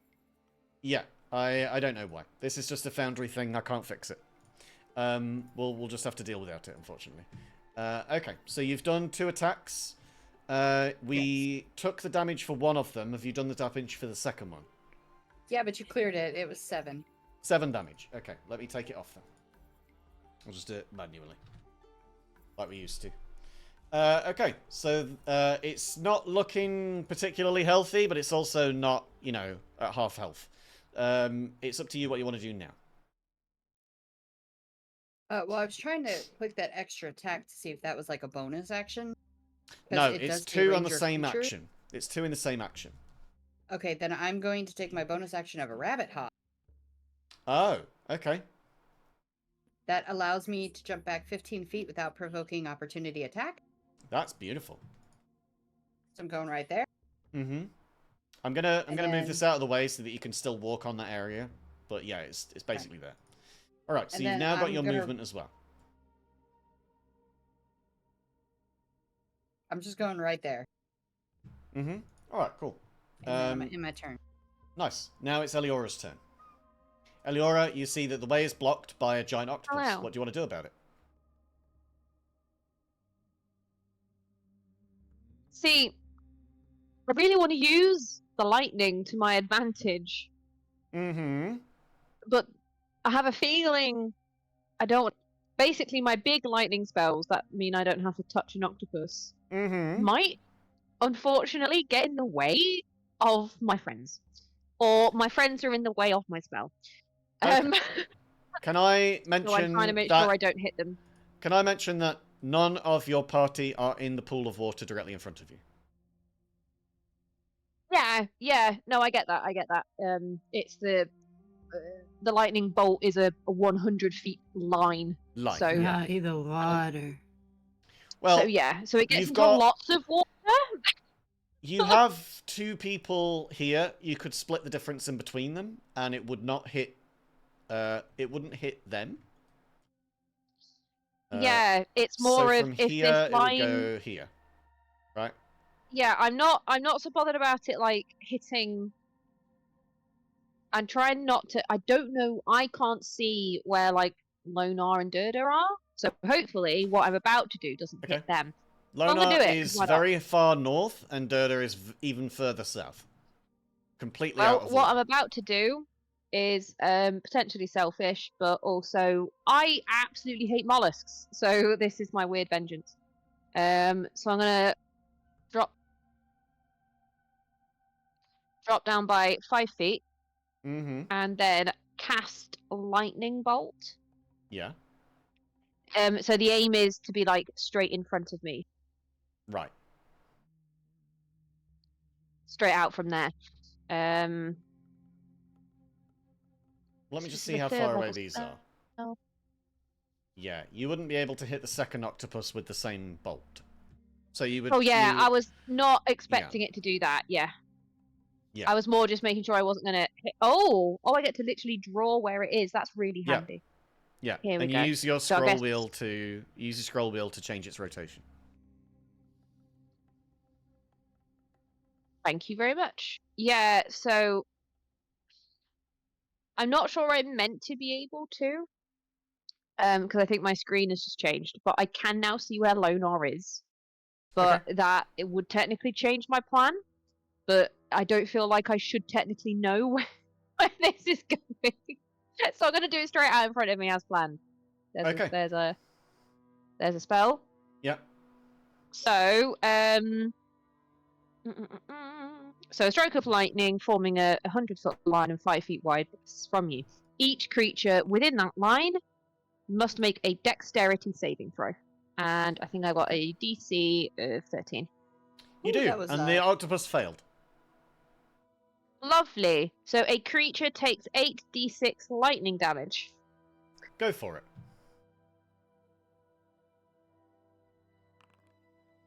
25 whole HP damage. This thing is badly hurt, but it's not dead. Very fucking rude of the octopus. Giant octopuses have a health pool of 52 HP, which is why it was super important that you all focused fire on them from the beginning. Well, I'm gonna take credence in the fact that I did half of its damage to it then.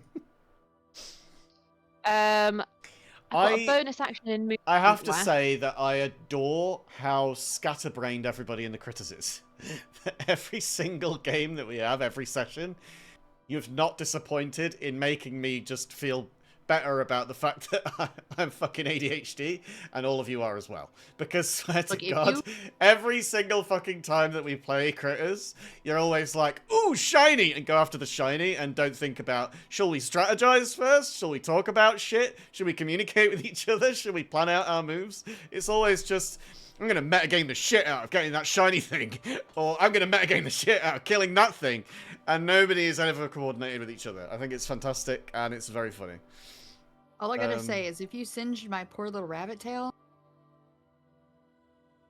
What are you gonna do? I'm sorry. What are you gonna do? I mean, What are you gonna do? technically, I've kind of like I said like lightning into 2 pools of water as well. So I think I'm literally just gonna move like 5 feet, and then that'll be my turn. I'm not gonna do a bonus action. Cool. Yeah, that's me. Nice. I appreciate it. Alright, you do that, and it's now Ronna's turn. You guys have got 21 minutes left. And I've realised that I've not been recording this whole time, so Don't I'm going forget to to just do your download the VOD when I'm done. Alright, we're gonna go 5, 10, 15, 20, 25 to here. This is a sheer rock wall. Wait. So where Oh, you're I'm stood now, standing you're on the on rock sheer wall rock here? wall. Yeah, you're that's not flat ground. That's a rock Oh. wall that's like slightly My conical. crummy vision, man. So you need to do an athletics check to do the climb. So, It's a okay, 12. hang on. 12 to pass. So 20. Yes, So I know 15 Strawberry. would be Ken. to That's here. the Strawberry's going Right. after shinies, never. And Ken's saying they only have 5 minutes to strategize. That's the point. It's think on your feet, strategize in the moment. Oh, dang it. Um, Hold on. Honor, If don't that's forget our oh war cry. Jesus, get out of the roll. and don't forget the war crimes. Yeah. All right. So I was here 5, 10, 15, 20, 20, 25, right? 25. Yeah. So I'm gonna go 5, 10, 15, Mm-hmm. 20. And does this water stop me here, or can I go? Is this flat water here? Can I go here instead? You would be swimming through it still. So that's Swimming. still going to Okay. be Mm. half movement. We're gonna stop here, Yes. and that's Don't get me wrong. 45 feet. You can get onto the rock wall. You just have to roll an athletics check to do it. Yeah, but it's not worth it for Okay. like the 5 feet closer that I'm gonna be, because it's the same kind of advantage situation, you know. Mhm. So it's sort of like, okay, do I do an extra check to possibly fail and fall in this Oh. water, or do I just do an attack? Lex said war cry. I thought you said war crime. Yeah, I thought you were Oh. saying that you were doing war crimes together. I'm like, yeah, okay. Yeah, war crimes. That makes sense.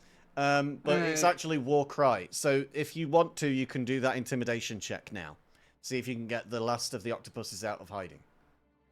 Not war Oh, sure. crimes, war crimes. You know, like the Geneva Convention. Intimidation. 10. That, unfortunately, is not enough to get another one out of hiding. Okay. Not from the distance you are. It is Uh, very so far we're- away from you. I will give you that much. Gotcha. Alright, so we're gonna boomerang shield this guy up here. I think they're 40 feet, 45. Looks about that, yeah. away? So it would be a disadvantage, yeah. Disadvantage. Alright, That 11. does hit. Oh, thank God. They have an AC of Please. 11. You've exactly hit. Please, give me some damage. For fuck's sake. 2 damage. Well, yeah.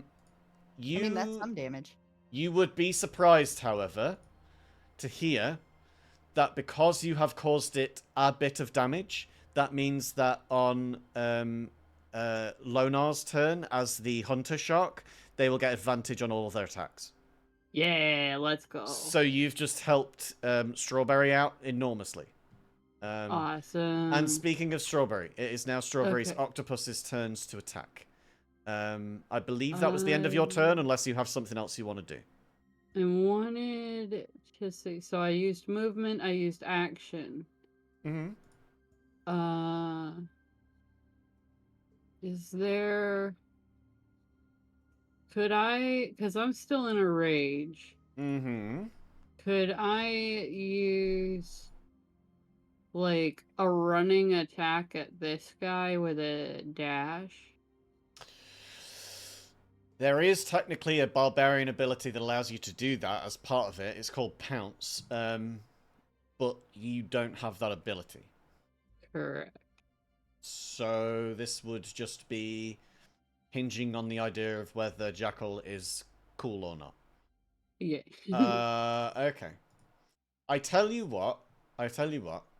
If you give me an athletics check of 20 without advantage, it can be a dirty Okay. 20. Doesn't need to be a nat 20. But if you can give me an athletics check of a dirty 20 in a flat roll now, then I will allow you to push past. Yes, there you go. You got a nat Fuck 20. yeah. Even so, you still got a nat 20. I will say that you Yeah. can push past your abilities and run towards it. You can get your Alright, movement so- again to push. So I want to run at this guy. I know other DMs that have that Use as a home a rule. I don't have it frenzy. as a home rule, but we can use it now this once. But yeah, Awesome, in thank you, future my you need to have that friend. ability. I am And a cool person, I promise. pull Alright. out the flail. So you're gonna smack it with a flail? Nice. Yeah. We're gonna Give me wallop a damage this roll. guy. Oh, well. Normal. Oh my god, you hit it with a fucking nat 20 again. That's 2 nat 20s. Jesus Critical Christ, Mars, that's not hit. okay. Let's go. Yeah. Nat 20. Fucking nat 20. Describe the Whoop, kill. whoop. Yeah! So this thing's been fried by my Yeah, friend's huh? lightning, and just gets followed up with a solid wallop straight up into the wall. Because Runner is running ahead, has tossed their shield, which is on its way back, is Mm-hmm. swinging their flail at this thing wildly in a rage, and just smashes it into the wall. Cool. There! This thing just splats ahead of you, Eliora, and you see just arms and brain go all over the fucking place. This thing's dead. Fully dead. Good. I'm also going to remove that thing. Yeah, so great job. We now... thank yes, you. we've got more Viscera. Great job. Runner is now up to 400 tickets. Durder is 100. Eliora is 400. Lonar is 200. Blossom... well, Blossom's working on it. And from chat, we've got an extra 500 to split between everybody. Remember, you get an extra 100 each for escaping successfully. And yeah, Blossom's just there to help. Just having a good time. The two octopuses that are controlled by Lonar, one of them gets a nat 1 and the other one gets only a 10. So neither of them are able to hit this wild octopus. We move on in the turn order to Durda. Durda, you are in the water. I think at this point, we'll just remove this ink because it would have been larger than that anyway. And it will obscure your vision in the water, and I think that with you splashing around, it would have wafted away a bit. You can see that there is an octopus just south of you, and you've got this... you do need to walk onto that space to get it, yeah. So that's now a full thing that you've grabbed. Good job. You're now up to 200 tokens. You also see this octopus just south of you. These are walkable. Oh, these areas, yeah. So these are walkable, yes. But they're sort of at a diagonal to this guy. I would say that if you're thinking of doing a long jump over here, then you're not gonna hit over here because it's like straight forwards on a long jump, right? I'm rather planning on ganking up the other people and debating the octopus with me. Okay, cool. Good job. Well then, yeah, you can do that. So like 10, 20... We have 20 minutes left of the 30? session until you guys need to be out of here. a long jump. And then... oh, okay, I think I'm gonna do another To get out of the walk. water, it would have taken you 20 feet of movement. You've then run 15 feet to jump. You've got 5 feet left. Give me... oh, yeah. That shout, unfortunately, is not going to do it. I believe you also have not taken damage, so your rage is going to drop. And also I'm dashing, so... If you dash, then is yes. this also You also... so that... where were you? You landed here, so it's 5 feet from there. You could go north if you want. Go up that square, yeah. It won't mechanically make much difference anyway. So you can dash, but if you dash, then you're going to lose your rage. If you attack the creature south of you, then you could keep it. Alright. No, so yeah, I'm you just skirt around the gonna water, you run up there, together and with you've... the people and attack it together. Great. So then you have lost your rage where you are. So you'll need to reapply that next time. We go back to the top of the turn order. And it is now this octopus's turn to attack the shark that's just appeared in front of it. It's going to wrap its tentacles around and try to fuck up Strawberry. It unfortunately misses, so it cannot hit Strawberry. We now move on then to the one that was just seeing Durda run out of the water, grab some of the treasure that it knows is around here, jump across this entrance and then disappear around the corner. It's going to go into the water and try to find you. So 5 feet into the water takes half of its movement. It can then go 30 feet after that, which is half of its swim move again. So it gets to here. And it is going to dash to try and get there again, but it's not going to do action dash. It is going to use its bonus action dash so that it can do its ink splatter and use a bonus action to dash instead. So that is 10, 20, 30, 40, 50, and it's now within range of Durda to give Durda an attack. Which it still has because it has its action left. It rolls a 24, which is enough to hit. And with that 24, it causes you 12 damage, which you take all of because you lost your rage. But I guess 200. Whatever ability you've got in effect, you should... Oh, yeah, so that's the one where you roll, isn't it? And remove the damage of that. So that would be 11, so you get... You have 1 HP down from max then. Because you've took 12 and regained 11. So you're now at 54. Right. Next, it is this octopus's turn. It's going to attack Lucia again. Try and get rid of at least one of these octopuses. It rolls a 16, which hits. It rolls 9 damage. And that's the end of its turn. It now is Lonar's turn. Lonar, it's your turn. Do you want to... I don't know. Do you want to go after this octopus here? It's right in front of you, and you'll have advantage on your attacks. You want to do that? Attack. Yeah, it tried to attack me, so I'll just attack. Nice. So It's we're a attacking with self-defense. advantage. And you hit for a 17 to hit. Let me just reveal this as well. The damage that you roll is 18 damage.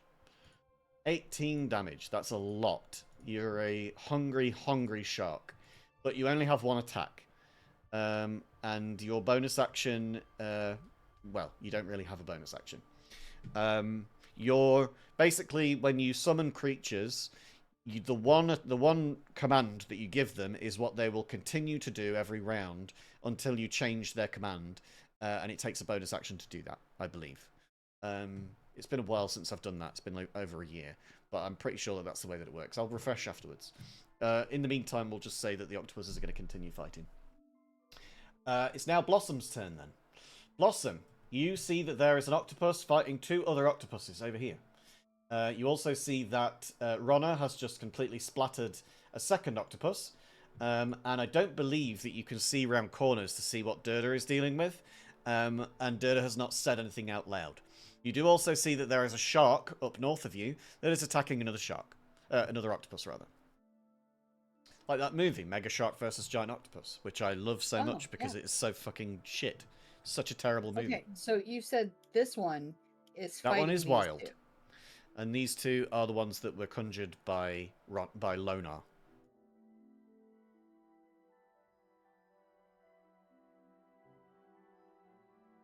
Or I don't know. I mean, you would have been able to communicate about that before, but you can't now because sharks don't talk. Okay, fair enough. You could do an I was Arcana check. You could do an Arcana check or a Nature check. They're both the same. I mean, they're not, but their modifiers might be. Yeah, on mine, they're both the same. All right. You see them all, and you see that 2 of them are attacking one of them. That's the context that you have. You don't know any more than that. Okay, cool. I'm gonna come up this way. Okay. Remember, you have half movement, and to get to where you are there, you need to have a climb speed. Do hares have a climb speed? No, they don't. So you would need to make an athletics check of 12 to be able to land there. That's climbing up. This is a sheer wall, yeah. We discussed this earlier. So just need to make an athletics check and hit a 12. An 18, we can say again that you're 10 feet up if you want to be. Okay, well, I was gonna use my dash action to kind of go around. Yeah, you could do that, but it's going to be difficult terrain, so You're basically just taking your full movement because you're doubling it and then halving it again.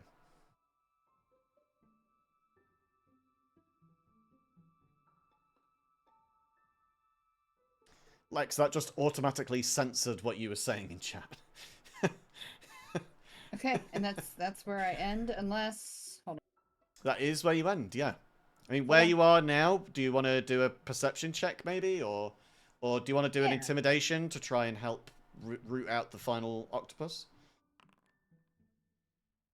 Perception check. You can tell with a 16 that there is a treasure down here. Far off into the left. You don't see a second octopus where you are. But where you are, you can see just around the corner, that far over here onto the right, there is a second treasure. Oh, pardon me. Right, so you have jumped, you have dashed, you now have your bonus action. So I don't think you can bonus action dash as a ranger. Can I Misty Step? Yeah, if you've got that as a spell, yeah. You do. Yeah, I got one more use of it. All right. Hold on, let me get to it. It has to be to a point you can see within 30 feet.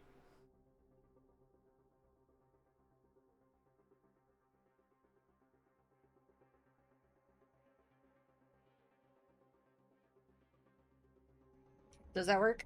Yep. Just spend the spell in the... There you go, you've done it. I did. Great. So now you can see it clearly directly in front of you at ground level. Okay. It is now Eliora's... Oh, go on. I'm done, because I can't do nothing else. That is true. It is now Eliora's turn. Okay, before I start doing stuff, can I ask how long do we have before we would need to escape and not lose 10 ticket? minutes. Say 10 minutes, sorry. 10 minutes. 10 minutes of real time. So if you take a Real long time, like real world time, if you take a long time about your turns each, no worries. then it will be one round and that'll be it. Yep, no problem. I just want to check. Bye, Lucy. So I'm going to try and do quite a few things. Sleep well. And if I do them incorrectly, tell me. So I'm going to spend a sorcery point to be able to get a first level spell, or a first level spell point, being Misty Step. So if I do this wrong on Foundry, the idea is to spend 2 sorcery points for a second level spell, right? Spell slot. So you're using your conversion of sorcery points, right? The conversion of sorcery points. So that's the font of magic. To get a second level spell slot, you need to spend 3 sorcery points. 3. Okay, let me just do this 3 times then. Yep. Oh, and then do I click? Try and let me actually cast this. So if I do, I can do it for you if you need to. What is it you're trying to do? Can you give me a spell slot for a second level spell slot so I can cast Misty, please? There you go. Thank you. I'll cast Misty Step. Mm-hmm. And I'm gonna go measure. So just next. Okay. And then I'm just gonna do so that's my bonus action. And then I'm just gonna do some movement, and I'm gonna go here. Yep. Now, did you? Oh, I may have screwed myself because I can't count. So sorry, I've lost it. Mm-hmm. So I'm looking now at meta magic, so I can spend sorcery points equal to a spell's level. So is a second level spell, is that 2 sorcery points? Yes. Or is that 3? 2. Okay. Tell me if I can't do this. So I want to cast... Oh, sugar. Oh, I've messed up. Because you've already spent a spell slot in this Oh, turn. sorry. You can't cast 2 level spells in the same turn. So you could do a cantrip. Misty Step's a bonus action. Doesn't make any difference. Misty Step is a... Doesn't make any difference. A leveled spell is a leveled spell, whether you use a bonus action or an action.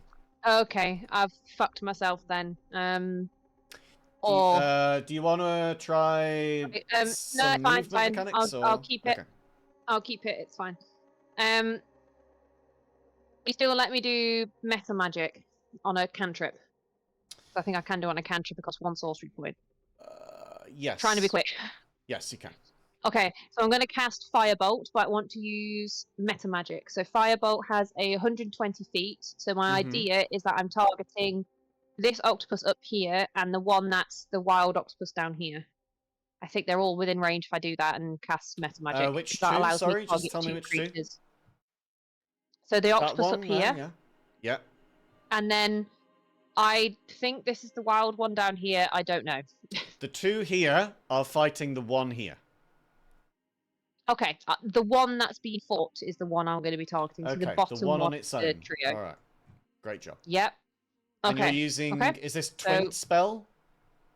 Twinned spell. So if I do that and then it's clear, and then that will cost me 1 sorcery point because Firebolt is a cantrip. Yes, that's fine. Yep. Okay. So I'll roll attack. Mm-hmm. That misses Yeah. both Watch of this them. be super low. Never mind. I will use my remaining 5 feet of movement, or 10 feet of movement, to escape because I'm pretty sure I'm right above where the escape was. This is where it should be. I've just moved it out of the way so you can interact with that part of the land. Yeah. I will leave, and that's me done. So, Eliora escapes with 500 tokens added to the pot, including the escape. So far, you are the most, the largest contributor to everybody's pot. And that's you gone. That is now Ronna's turn. We have 5 minutes left, so I'm going to say that you get 1 more round of combat after this round is over. The only 2 people left in our initiative order for this turn are Ronna and Durda. Then everybody gets 1 more turn each left to be able to escape. Thank you for explaining that. I was going to ask.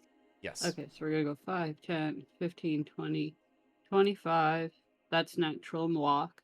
Yeah. Then we're going to do a bonus action dash. Yeah. Would you please? 5, 10, 15, 20, 25. Yeah. We're going to hit this guy here. Go for it. We're going to do reckless attack. We're going to use the flail if I could find it. These pop-ups drive me crazy. They mess with my vision. Yeah.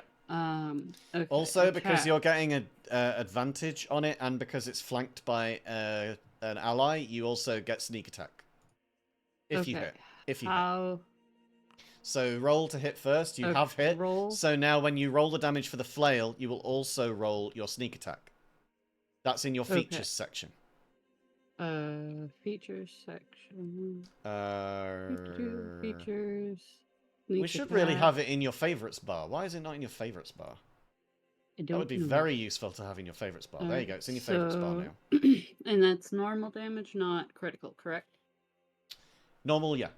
Because you didn't hit a crit. Normal damage. Okay, so that's 11 damage with the flail. Damage. And sneak attack damage only 2. That's unfortunate. Darn. But yes, you do cause it an extra 2. Biting my butt. So that's your movement and your bonus action dash and your attack. That's all that you can do in this turn. You will only have 1 turn left after this to be able to do anything else before escaping. Which is going to be another hit and then run and dash. Okay, let me just make sure that you can actually do that. 25. Yes, you can. Yeah, you can. I measured ahead of time. Cool. Good stuff. Good stuff. The octopuses, Lucia, and I forget what you called the other one. I didn't quite catch it, Strawberry. His name is Dimitri. Demeter? Okay, Demeter. So then they're both going to attack, and only one of them hits. The second one that you said. I don't think I'm pronouncing their name very well, so that's why I'm saying the one that you just said. But yes, they both attack, and one of them misses. We can say that that's probably because Lucia is looking very, very fucked up. But the other one is the one that gets the hit in because they're looking pretty healthy. And it's now Durda's turn. Durda, you have this turn and then 1 more after it before you have to escape or they're going to bring this whole cave down around you. Unfortunately, you guys have not found the final octopus yet, and at this point, I think it's very unlikely that you're going to be able to actually save it anyway, you know, kill it anyway.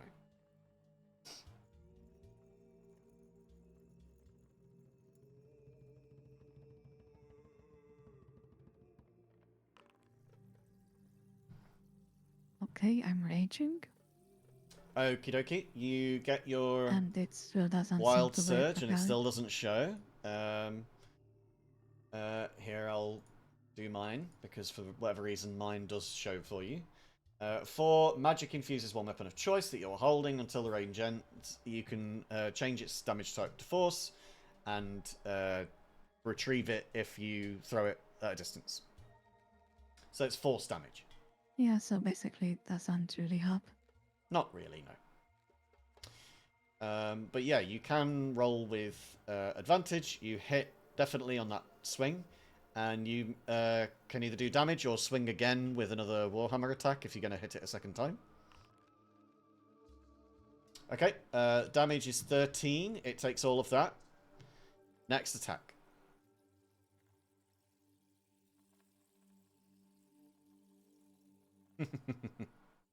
This one is a normal roll, right? Yes, you can only do reckless attack once.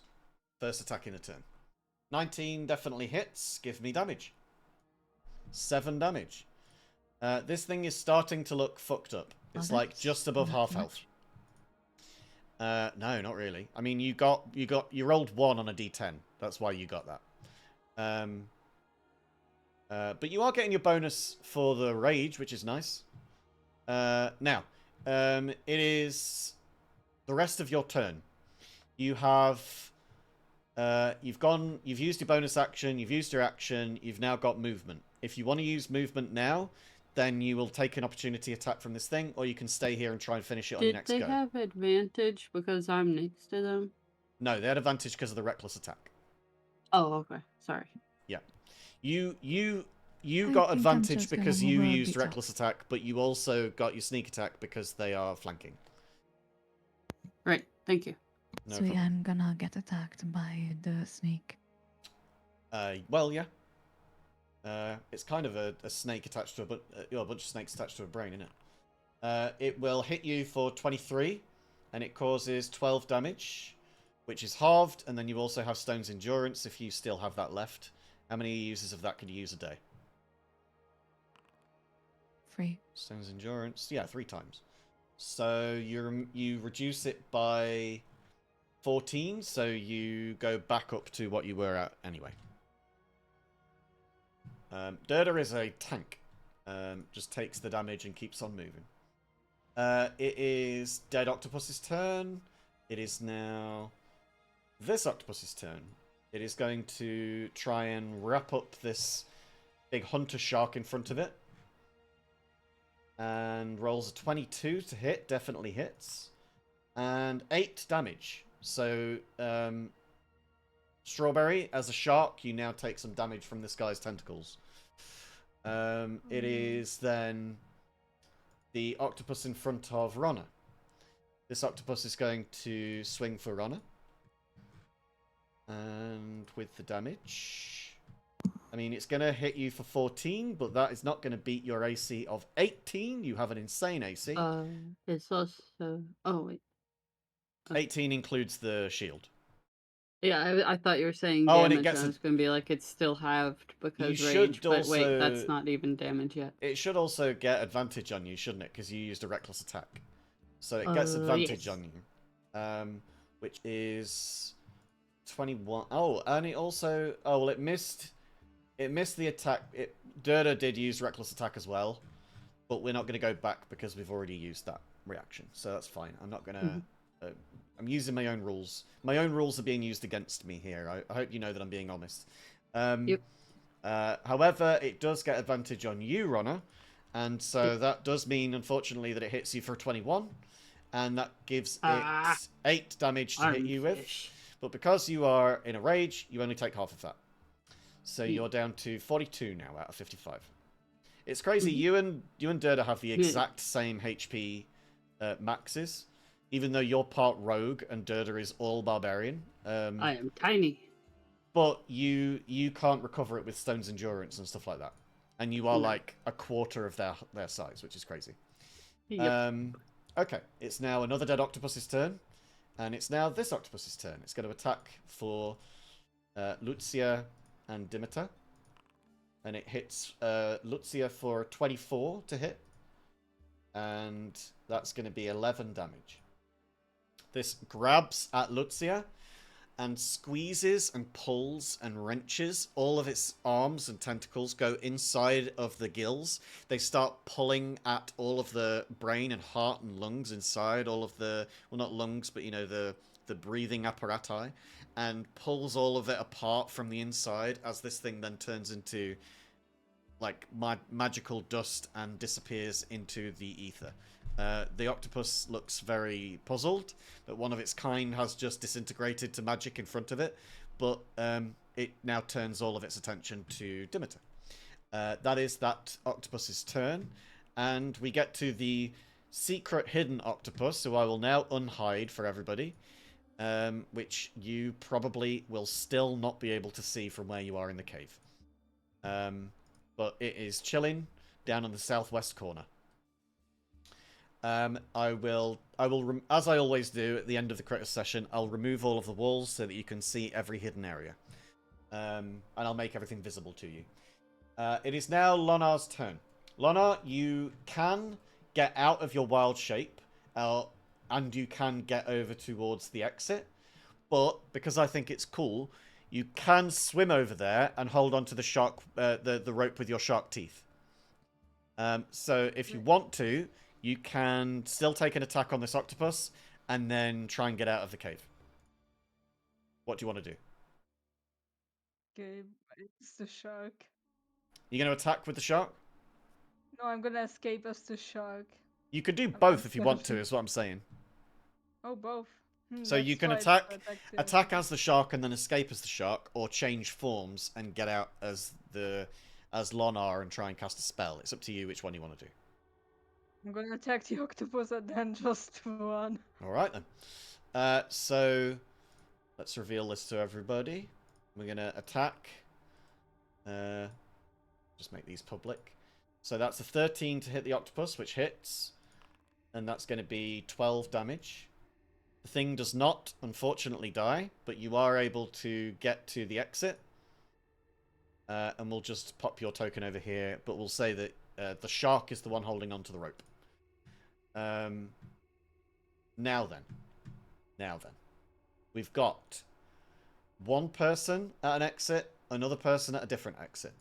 That leaves 3 people still in the open, ready to get back when they can. We move on to one of those 3 people. Blossom. Right now, you are 65 feet away from the nearest exit. It is up to you what you want to do here. But you will have to swim for it, and that will halve your distance. No, I'm running and dashing and grabbing this first. Okie dokie. So you need to walk 'Cause I'm a onto failed the merchant. tile to get it. You've not got it yet. I have to. Oh, okay. You have to actually get onto the tile. There you go. My So bad. that I think was 35 feet, was it? Yep. So I was planning on dashing anyway. Okay. So because you have 30 feet of movement, you've taken 5 feet of your next 30. So you've got 25 left before the end of this dash. That's great. And now Okay, you've and then got... I'm Yeah? gonna bunny hop, which is 15 feet. Yeah. Uh, If you take an... Because... So you've got... Oh, you don't have a bonus action dash, do you? You used action dash. Yeah. Okay. I think I've got one Misty Step left. Misty Step is a... Yeah, it bonus says I have action. one left. I don't know if it... Misty Step is a bonus action. You just used your bonus action to bunny hop. And it I'm only back. goes 30 feet. Yep. You're 65... Well, 75 feet away from it now. I don't know if you know, but you can't make it there even if you do the leap just from a running jump, you can't make it there now. You would need That's my to do misty this step without. right there. Yes, Do but I this still is have the to roll? this is the last turn that you have, and that is all of the movement that you could take in this turn if you ran to get the token. If you left the token where it was, you could have made it out. You won't be able to make it out now. Okay, fine. Can we redo it? I token will. back? Yes, we will say that you have not grabbed the token, and we can go from where you are now. Because you're not a rogue, so you can't like bonus action dash, and the Misty Step was a bonus action, and you already used that for the leap.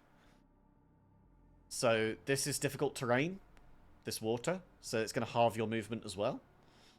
So if we did like 15 feet run up, then you can do a lateral long jump, which for argument's sake we can say is 15, because I think you've got a similar strength score to the others. Yeah, so you can Do I get have to 15 roll for feet. that? You don't have to roll for that. 15 feet is free. So then you land sploosh in the water. You've still got 15 feet of movement left, which will halve down to 7.5, which makes it 5. So you'll get to there. And now from where you are here, you have the ability to Misty either... Step. You can dash and you can Misty Step. With Well, both of Misty Step those, is you'll 30 make it to feet. X. Yeah. With both of those, or either you use just Misty Step, or you use both. But either way, you make it to the exit. And when you get there, you see a giant fucking shark holding onto a rope. I'm just gonna grab onto the shark. Okay. Strawberry, you've got a hare person who is grabbing hold of your hindquarters. But you can't say anything because sharks can't speak. So there we go. There's this very accepting shark. It's okay with it, I guess. Right, so Eliora, you've got that. I've not given you yours yet. Okay, and I mean, I've gone out, so I don't think Blossom, I you have a get turn. 100 as well. You're at the rope ready to go. It's up to you whether you want to do something while you're stood at the bottom of the rope. Oh, I It is now see. your Sorry, turn. I thought that was my turn last time. You're grabbing Okie hold of the dokie. ropes. There's a bunch of ropes that have dropped down. They've got like little carabiners and like things to wrap around your Yeah. waist and legs. And there's enough for the whole party at each exit, so that you can all imagine it's like 15 ropes, right? 5 at each. So you can all hold on wherever you are, and at the end of the whole thing, you will be lifted out. However, you are stood here at the base of the rope, waiting Yeah. for that rope to go up, so you can still do whatever action you want to do from where you are. So you might be able to even Okie dokie. zero out one of the octopuses if you're able to snipe it. Yeah, that's what I'm thinking. That I might do. I'm just trying to work out. You've Make got sure I don't one make the sorcery same. point left. Can I? Sorry, can I just make sure I don't make the same mistake again? Because I've Mhm. not actually tried to cast 2 spells in one turn before. Okay.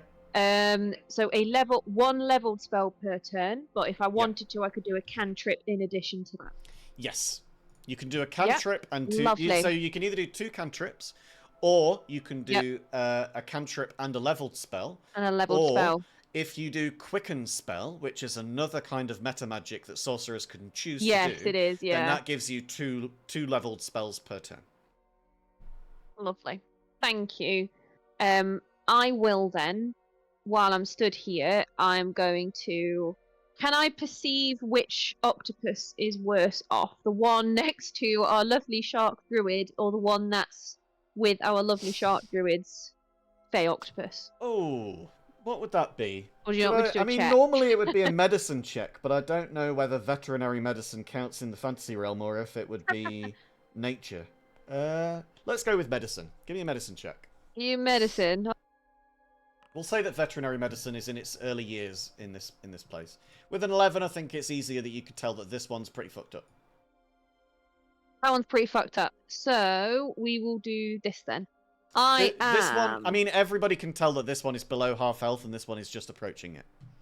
So they're pretty close to each other. Which one did you just ping? The one the by one, Runner? The one that's next to Runner is just above half health. The one to the left is just below it. Oh, but what about the one next to Blossom and in Oh, Lonar. here, that one's actually a little bit worse off than the other two. Yeah. Ah, okay. Unfortunately, Ronna may or may not be slightly in my way at this particular moment. Okay, let me. So move. this one is the one that's worse off of all of them, of all three. Thank you. Thank you. I'm going to move 5 feet here. Okay. I am going to cast lightning bolt because I think Ronna is now out of the way of my lightning bolt to the octopus by Ronna. Okay. It reaches 100 feet, so. It does. Dub. So needs to do a dexterity saving throw of 13. It still takes damage if it succeeds. We will do that dexterity check. It hits a 13. 13. So it hits or it It manages Does to it succeed save. or fail? It succeeded on the save. it succeeded. So it meets it, beats takes it. half. It takes half damage basically because it succeeded. Okay. So then roll me the damage. So it takes Oh, 15. look at that! Wow. Okay. Where's half? There's half. Wait. There we go. Half. Okay. So Good it's zappy. Okay. now down to quite a low number now. Okay, so I am now going to spend 1 sorcery point Yes. for twinned spell, Yes. and I am going to cast firebolt, and I'm going to aim it at the octopus with the Fey octopus and the octopus up by Blossom and Lenor. So not the one I've just attacked. I'll leave that one for Honor. Okie dokie. Okay.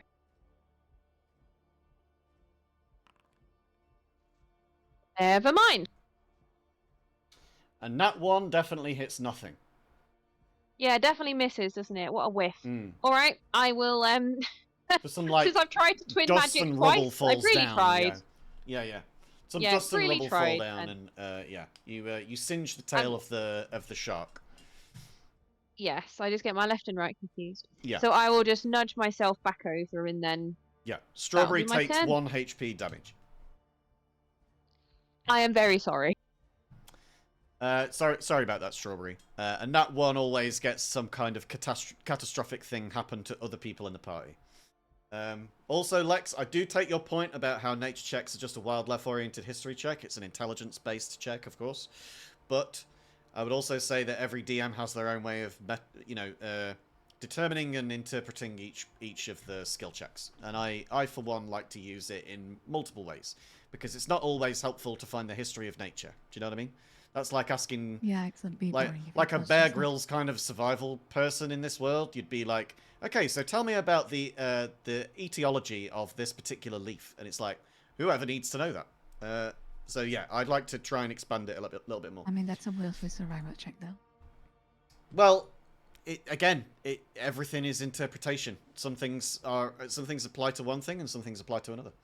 And everybody has their own interpretations. Not everybody goes by the book, and I like to interpret it my own way. So if the book says something else, as I've said in my home rules, if I say it goes, then it goes. And, some things I will entertain and other things I won't. And one of those things that I won't entertain is a disagreement in how I interpret each skill, basically. Okay. Fair point. I'm just saying that you literally had a guy named Survival Mm-hmm. in their name. Yeah. That's okay. So I interpret everything how I need to, and I allow certain things and I don't allow other things. And a DM is essentially just a referee who narrates a story for you. My personal way of working is if I think it's cool, it will ride.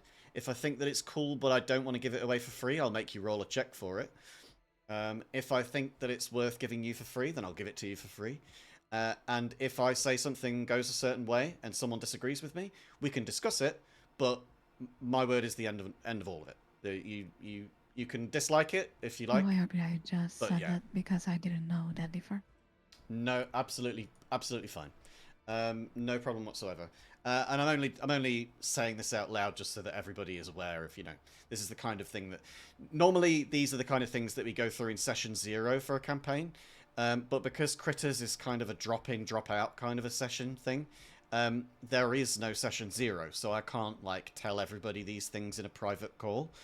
Because that would be me arranging for 12 people to all get together on one day together, and I don't think that we could all arrange our schedules like that. So that's particularly why we haven't gone through all of this discussion yet. But essentially, yeah, that's my DM style. I try to make things cool for everybody so that everyone has fun, because it is a game at the end of the day. But I also do have a hard line where I'll just say, okay, but this is the way that I'm saying that it's going, so that's the way that it goes. So yeah, that's where nature and survival checks and all of that, that's just my take on them. And that's just the way that they go. But it is now Ronna's turn. So Ronna, you have seen Eliora step 5 feet away from a rope, zap the slimy arm thing in front of you, the slimy arm fish, and then throw a firebolt at a shark that is holding a rope next to a rabbit. What do you want to do about this? This is a pretty ridiculous situation to be in. Attack, armfish. That is most certainly going to hit with a 21, and because you had advantage on the roll, you also get sneak attack again. Woo! Let's go. So let's roll that. 13 damage. Toss a sneak attack on it. But 1 sneak damage. Attack. 1 damage sneak attack. Kill me, sneak attack. Guess what, Mars? However, the flail damage on its own was enough to kill it. Please describe the kill. Yeah! This guy just gets obliterated by this flail again, goes flying into the other pile of viscera next to it, and just joins this massive pile of tentacle mess. Or rather, arm mess, but looking like tentacles. Mm-hmm. Cool. And Runner just kind of laughs and, stupid arm fish. Okay. And then runs. 5, 10, 15, 20, 25, 30, 35, 40, 45, 50. We're going to pop all the way up to over here, leaving this space for Dirter.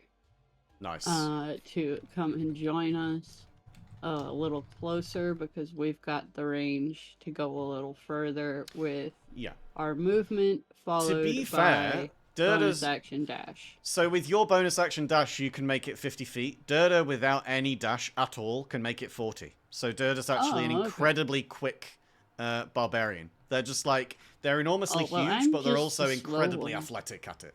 I think that it's because you've got tiny legs. Right? Yeah. Because you're a gnome. Tiny legs. But you're a gnome versus a Goliath, and you can almost make it the I'm same thinking distance. in terms of how I function, and think, get further so people don't have to go further if you can. Yeah, 100%. 100%. So my tiny legs, but hey.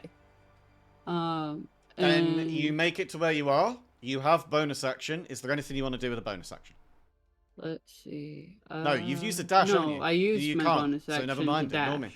Ignore me. So you've used all of your action, all of your movement, all of your bonus action. That's it. End of your turn. I'm getting boots. It is now Dimitar's turn to try and attack this one octopus that has been the bane of everybody's existence. And rolls an 8, does not hit. That's unfortunate. And finally, we get to the last person in the order. It is Dirda's turn. Dirda, what are you doing? Firstly, I walk up here. And that's within throwing range to attack the octopus. Yes. It would be with disadvantage because of your... what do you call it? Because it's the second distance value. Can I use reckless attack on this? I'm just looking at that myself now. Reckless attack. I believe reckless is melee only attack. on melee. Yeah, it's melee only. So unfortunately, it would still be at disadvantage. But you do have a high bonus, so you might still hit an 11. Well, it says melee veteran attack. But yeah, I agree. That's her. Because you're throwing it, it becomes a ranged attack, though. You see, so although it says melee weapon attack, because you're only able to throw this because of the wild surge, and then it becomes a ranged attack. So you are going to hit for a 14. You may now do your damage roll. I'll tell you that this thing has got 22 HP. You've only hit a 9, unfortunately. That means that this octopus is going to survive, and you are still able to get to the rope if you want to on this turn. This is the last moment Second in this attack. entire session. Are you going to throw again? Oh, wait, Okay, I we like accident. this. That is still going to be at disadvantage, though. Yeah, I forgot to Actually, the add first one disadvantage. was only a flat one as well. So the first one would have hit. We need to roll this. We need to roll another flat roll.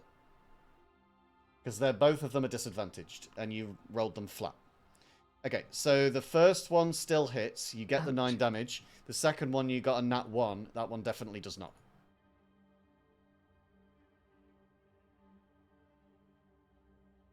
On that one, when you go to swing it, you clack yourself in the back of the head and cause yourself the damage.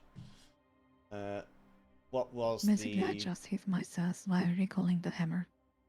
Yeah, it just smacks you in the face, essentially, yeah. So let's get Warhammer. Let's roll damage. You cause yourself 12 damage, which is halved, and you can take Stone's Endurance if you want to, but you're essentially at the exit already, and you've probably got more HP than everybody else anyway. Yeah, you're back up to full. Well, 1 under full. So you're at 54 out of 55. Let's see everybody else's totals. We've got 42 for Ronna. We've got 42, which is full for Eliora. We've got completely full on 41 for Lonar. But Lonar has also turned into a Hunter Shark and has got 36 HP out of 45 as the Shark. Which therefore gives, 77 HP. Because a Druid's animal form adds on the HP. And Blossom has got 46 out of 54. I'm not making these fights hard enough for you. I think that I need to start trying to kill you all a lot more. No. Yeah, I think so, don't you? No, we're good at Sure. there. I'm pretty sure that I should just start killing you all, no? The resident squishy has a different opinion. You don't think that I don't should know, kill all of we you? got lucky rolls today, man. You don't No, think that no, I should we're kill good. all of you? We got That's- lucky rolls, man. We got I lucky think rolls. that's rude. I think that I should be we allowed have to kill nearly everybody. died. Think of Ken. I think I should be allowed to kill Think everybody. of Ken. You should definitely be thinking of Ken in this moment. I think of Ken all the time. I think how of Ken sweet. at night. When I'm going to bed, I think of a nice Ken, and it makes me happy that there are Kens in the world. I've removed all of the walls, so you can now see Remember everywhere how on the map. squishy And he the is. octopus that you'd not found was the one down here.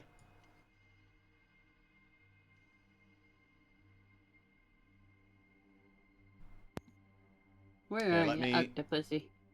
Oh, all the way down here. Done. There you go. That octopus was the one that you had I missed. started here. I rolled. could've gone I rolled 66, and each number corresponded to a grid reference. So 1 was A, 2 was B, C was 3, etc. And I got C1, D2, and C3. So they were all concentrated up here at the top. That was how I determined where the exits were. If they'd been further south and you hadn't seen anything of them, like there are plenty of caverns here that you didn't even go near, then I think that you would have been fucked by the exit. Thankfully, they were all right near where you'd all hung around anyway, and you'd barely moved anywhere.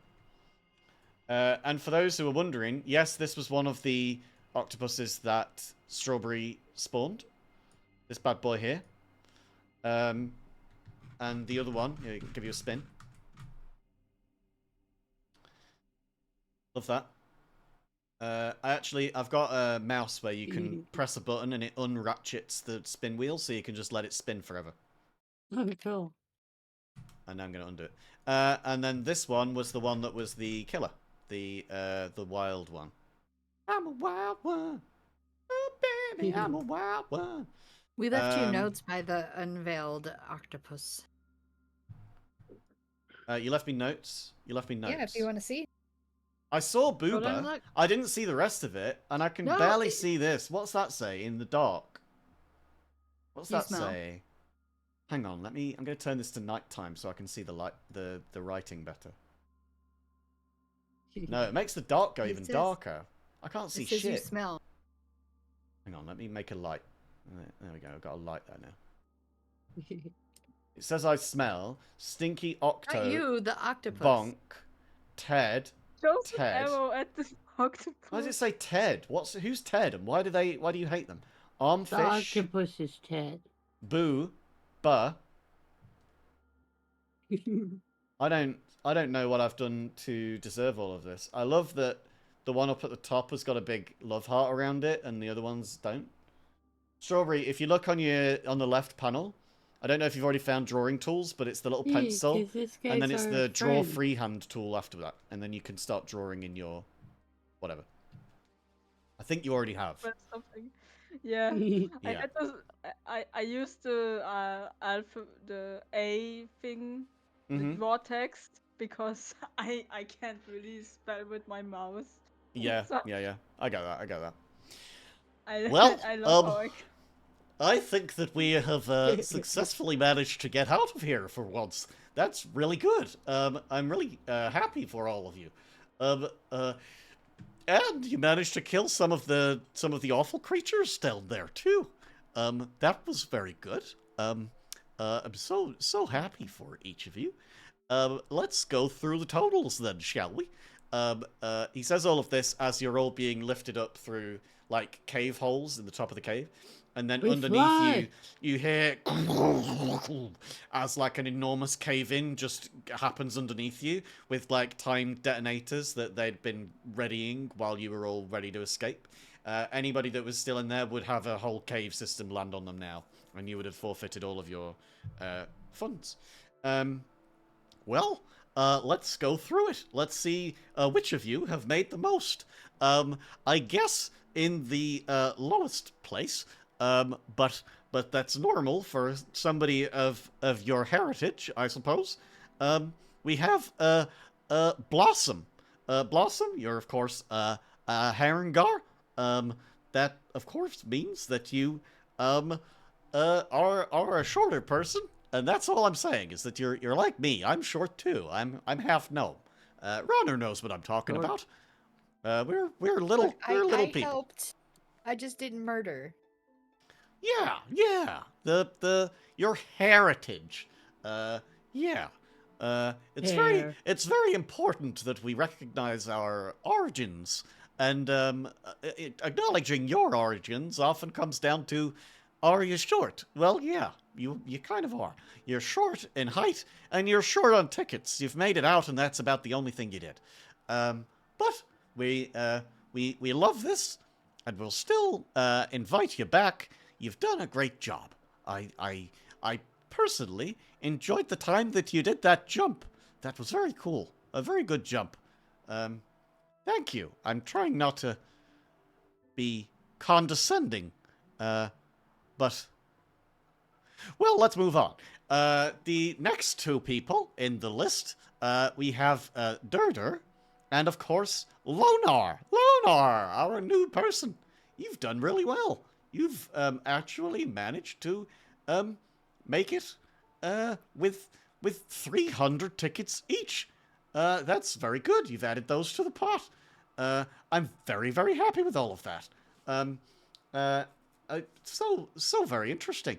Very, very happy about all of this. Now, the next person in the list is, of course, Eliora. Eliora, you've actually you've taken a step out of the shadow that you were stood in the last time, where you well, Ken might remember it more than I do, but I guess you've done better this time, I would say. Communication and trying not to kill your friends is a good start. Let's continue in that direction, I think. Very good job, Eliora. And finally, our good friend Ronner. Ronner, you've done very Yes. well. You've Good. collected 700 tickets today. You've done Aha, amazingly armfish. well with killing things. I think your versatility in how you kill things has earned you this fantastic gold star, I guess. Thank you. Perhaps we should start putting these gold stars in all of our sessions. See who gets the most tickets gets a gold star. How's that sound? Shiny. I don't know. I don't know whether I want to. I like the fact that people put in an effort, but I'm also not one of those people who says just because you were here, you should get a gold star. You know what I mean? I like to hit things. So this is definitely a meritocracy. You get tickets for doing well, and you got tickets because you did well, and I love that. Well done. Thank you. Now, from our patrons, the patrons have actually donated a total of 600 tickets to be split between all of you. That's an incredible number. Now, unfortunately, you didn't kill all of the enemies. There were a lot of octopuses, and there were 3 of them that went unkilled. So unfortunately, you only got a total of 600 tickets for those, missing out on 1,800. But split between each of you, the crazy number that you each come out with is a lovely, round, perfectly plump number. 500 each. 500 tickets each. You each get 500 tickets added to your current More totals. than 50. That's very, Votes. very good. I'm very happy for all of you. You should all be very happy. Now then, I will just update your full totals, and I will tell you exactly how many that you have now. Now, everybody, of course, starts out with 250 tokens as you start with us. It's like a little starting bonus, and you can use those tokens, everything that you've been working for in this session, to buy a load of things from the item shop. They're all in the Discord. They're all in the vending machine over here, where you can see the different rarities. Common items are only 200 tickets. Uncommon items are 750.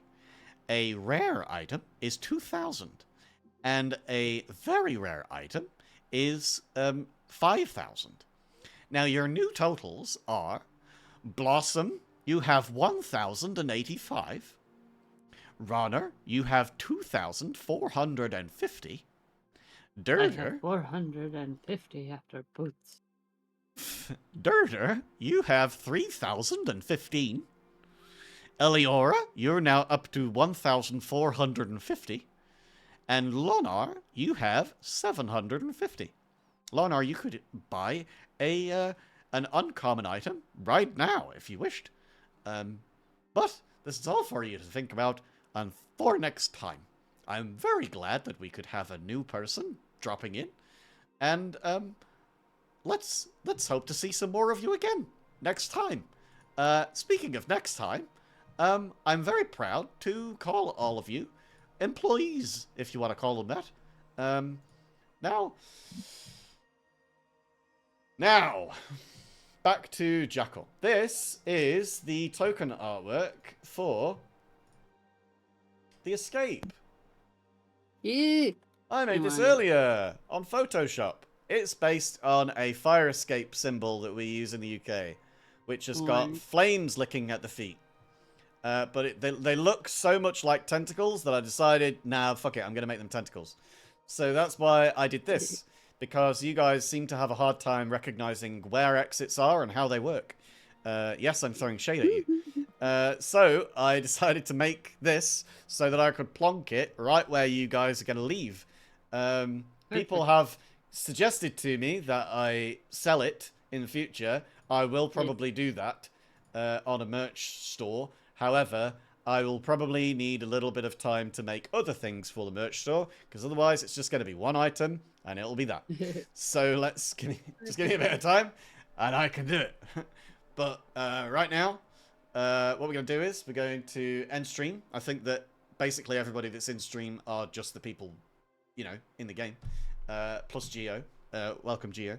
Who used 3,000 channel points today just to make sure that Tat's got some tickets extra. Very good job. Thank you, Gio. GG. And yeah, I am very happy for everybody I can. to have been here. And thank you so much, Ken, for being here too. I know that you are nursing an injury, and we would have loved to have had you in, but please be careful and look after yourself. We also know that somebody else would have been here for this evening, but couldn't. We wish them well as well. And apart from that, I think it might be time to end. Thank you, everybody, for being here. If you can be here on Thursday, please do. I also want to mention that I've got my 4-year affiliate anniversary coming up. Yes, beware of pickles exploding. I've got my 4-year affiliate anniversary coming up. It will be on the 16th of September, which is a Monday.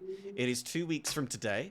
I've got the poster ready. I am sharing it in a few places.